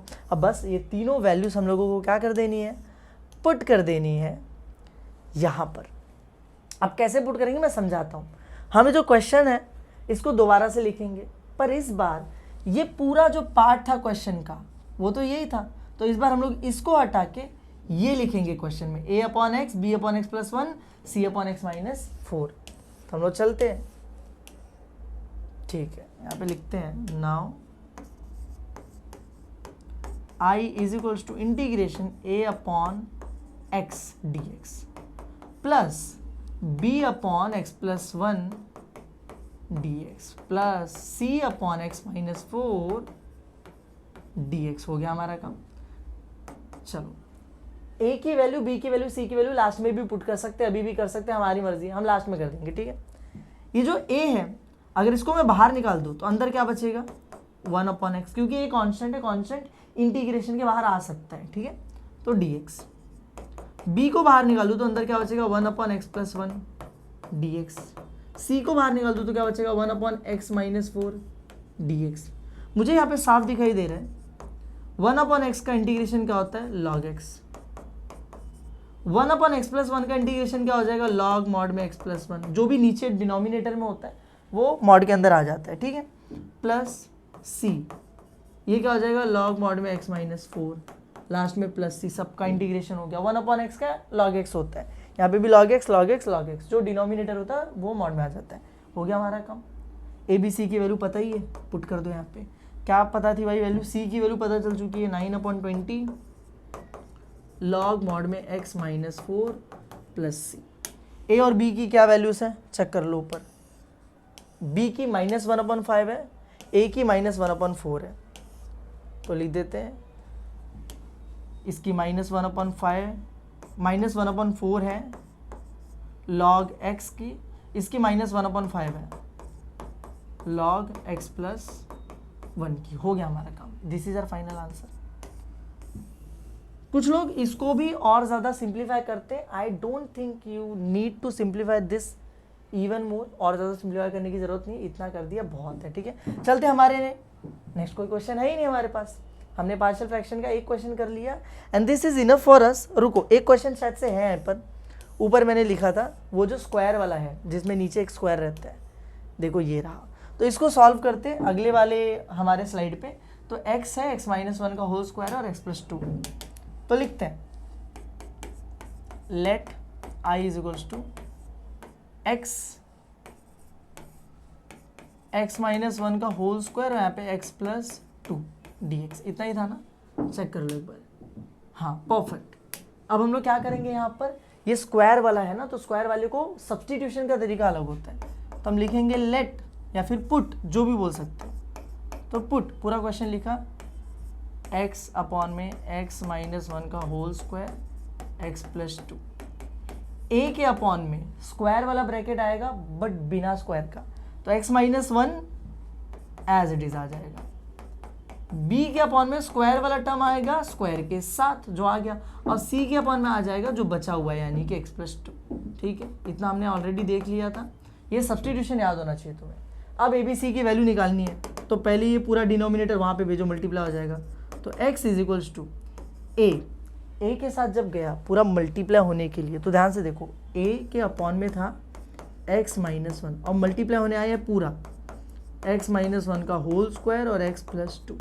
तो साफ दिखाई दे रहा है कि ये जो x-1 है ये इसके साथ कट जाएगा, लेकिन ये स्क्वायर था तो एक x-1 का ब्रैकेट अभी भी बचेगा, एक x-1 का ब्रैकेट बचेगा और एक x+2 हो गया यहाँ पे। ठीक है, हमारा काम हो गया a वाला। अब b वाला देख लेते हैं। तो b के साथ पूरा x-1 का होल स्क्वायर x-1 का होल स्क्वायर कैंसिल आउट हो जाएगा, बचेगा सिर्फ x+2। और c के साथ x-2 कैंसिल, तो बचेगा x-1 का होल स्क्वायर। जो भी मल्टीप्लाई करने के बाद बचेगा मैंने लिख दिया, सिंपल था। अब ABC की वैल्यू कैसे सेम तरीके से निकालेंगे जो अभी तक हम लोग कर रहे थे। बस इतना ध्यान रखना, हम लोग यहाँ पर a की वैल्यू लास्ट में निकालेंगे। किसकी वैल्यू लास्ट में निकालेंगे? हम लोग a की वैल्यू लास्ट में निकालेंगे। हम लोग पहले b और c निकाल लेते हैं और मैं बताऊंगा क्यों ऐसा कर रहा हूँ। पहले लिखते हैं टू फाइंड b। तो जब मुझे b की वैल्यू चाहिए तो मुझे a और c को एक साथ 0 बनाना पड़ेगा। तो वो कैसे बनेगा? देखो मुझे दिख रहा है यहाँ पर भी x-2 है, यहाँ पर भी x+2 है, यहाँ पर भी x+2 है, दोनों में कॉमन है x+2। तो सॉरी मुझे b की वैल्यू चाहिए तो a और c को 0 बनाना पड़ेगा एक साथ। मैंने उल्टा कर दिया वो। तो मुझे b की वैल्यू चाहिए तो a और c को 0 बनाना है। तो ये रहा a, ये रहा c, यहाँ पर भी x-1 है, यहाँ पर भी x-1 है, दोनों में कॉमन है। तो put x-1 is equals to 0। तो -1 को वहाँ पे भेज के x इज इक्वल्स टू क्या हो जाएगा 1। तो x की जगह 1 पुट करना है b की वैल्यू के लिए। चलो 1 पुट कर दो। x की जगह 1 a, x की जगह 1 -1, x की जगह 1 +2 प्लस b, x की जगह 1 +2 प्लस c, x की जगह 1 -1 का होल स्क्वायर। तो मुझे दिख रहा है यहाँ पे 1 आ जाएगा। यहाँ पे मुझे पता चल रहा है कि यार इधर तो 1 -1 कैंसिल हो जाएगा और यहाँ पे भी c में 1 -1 कैंसिल हो जाएगा, 0 हो जाएगा, मतलब पूरा टर्म ही गायब हो जाएगा। तो बचेगा सिर्फ b वाला टर्म। तो b 1 + 2 कितना हो गया 3। तो 3 को यहाँ पर ले लो, 1/3 इज इक्वल्स टू b। लो b की वैल्यू मिल गई। अब c की निकालो यार, है ना, a लास्ट में मैं बताऊंगा क्यों। पहले c निकाल लेते हैं। तो मैं लिखता हूँ टू फाइंड c। अब मुझे a और b में कॉमन चाहिए। तो a और b में क्या कॉमन था? अभी देख ही लिया था हम लोग ने, x+2 दोनों में कॉमन है। तो put x+2 is equals to 0। तो x इक्वल्स टू क्या हो जाएगा -2। तो x की जगह हम लोगों को -2 रखना है पूरे के पूरे इक्वेशन के अंदर। तो उस इक्वेशन को यहीं पे रखते हैं और यहाँ पे पुट करते हैं।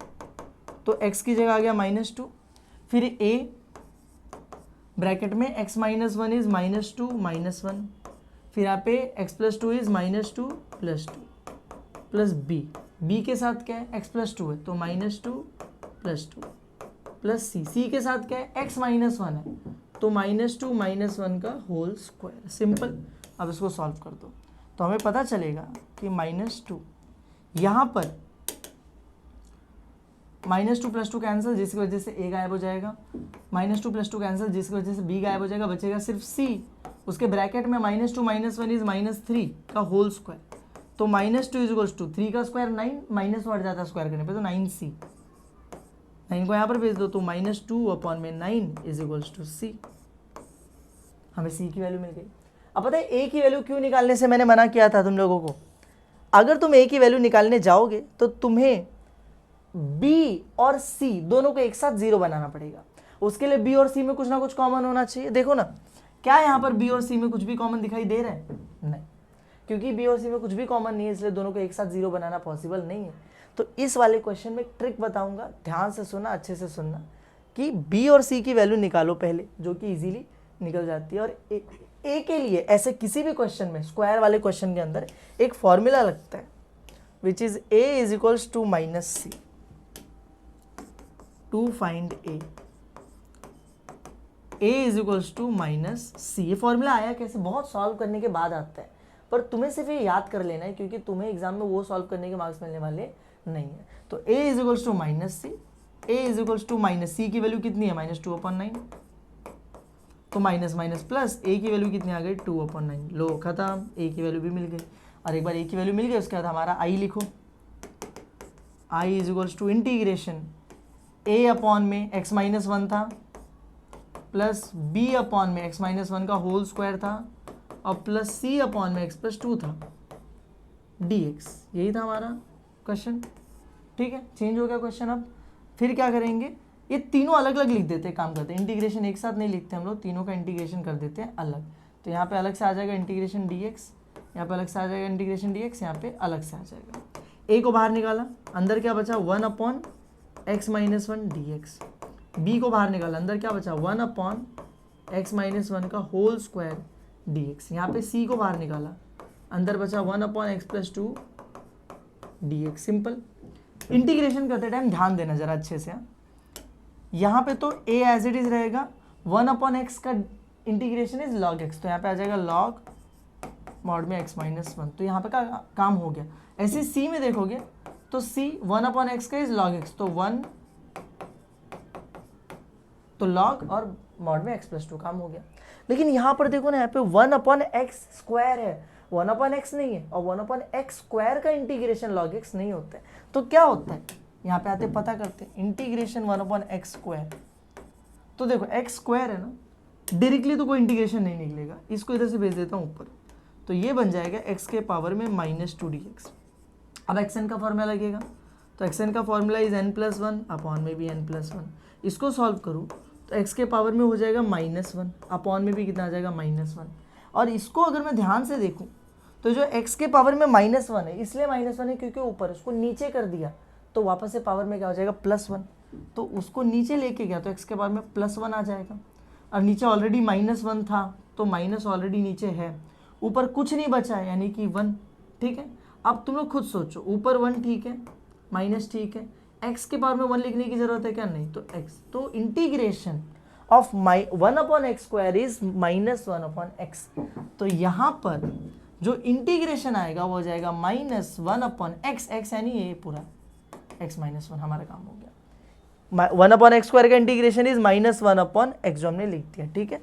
और हमारे यहाँ पे b भी है, तो b × 1 b हो गया, ठीक है। अब a b c की वैल्यू पुट कर दो, तो इस a की value is 2/9 if I am not wrong, हाँ, तो a की वैल्यू 2/9 है और c की वैल्यू माइनस कितनी आई थी, -2/9, और b की वैल्यू 1/3, तो 2/9 माइनस b की वैल्यू कितनी है 1/3, तो 1/3 और नीचे जो x-1 है उसको लिख दो, ठीक है, सिंपल। और प्लस c की वैल्यू इज -2/9, तो यहाँ पर -2/9 और log मॉड में x+2 जो बचा वो लिख दो, हमारा काम हो गया। This is our final answer of integration. Simple है, आसान है, हो गया हमारा काम। अच्छा, यहाँ पे मैं लिखना भूल गया log वाला, तो 2/9 log मॉड में x-1 वो भी आएगा, ठीक है। और फिर आगे वो पूरा पार्ट, एक मिनट को अच्छे से लिख देता हूँ मैं, फिर ये सिंपल। ए बी सी की वैल्यू बस मैंने यहाँ पे पुट कर दी है। This is a final answer. और इसी के साथ हम लोग सारे के सारे टॉपिक्स कवर कर चुके हैं, सारे क्वेश्चन के टाइप जो एग्जाम में पूछे जाते हैं सब कवर कर चुके हैं हम लोग। और मैंने कोशिश की कि मैं फटाफट ख़त्म करा दूं, साथ में कोशिश की कि तुम लोगों को समझ में भी आ जाए। कमेंट्स में ज़रूर बताना कि वीडियो कैसा लगा। फिलहाल के लिए इस वीडियो को यहीं पे ख़त्म करते हैं। अगर वीडियो पसंद आई हो तो वीडियो को लाइक करना, चैनल को सब्सक्राइब करना। मिलते हैं नेक्स्ट वीडियो में। Thank you.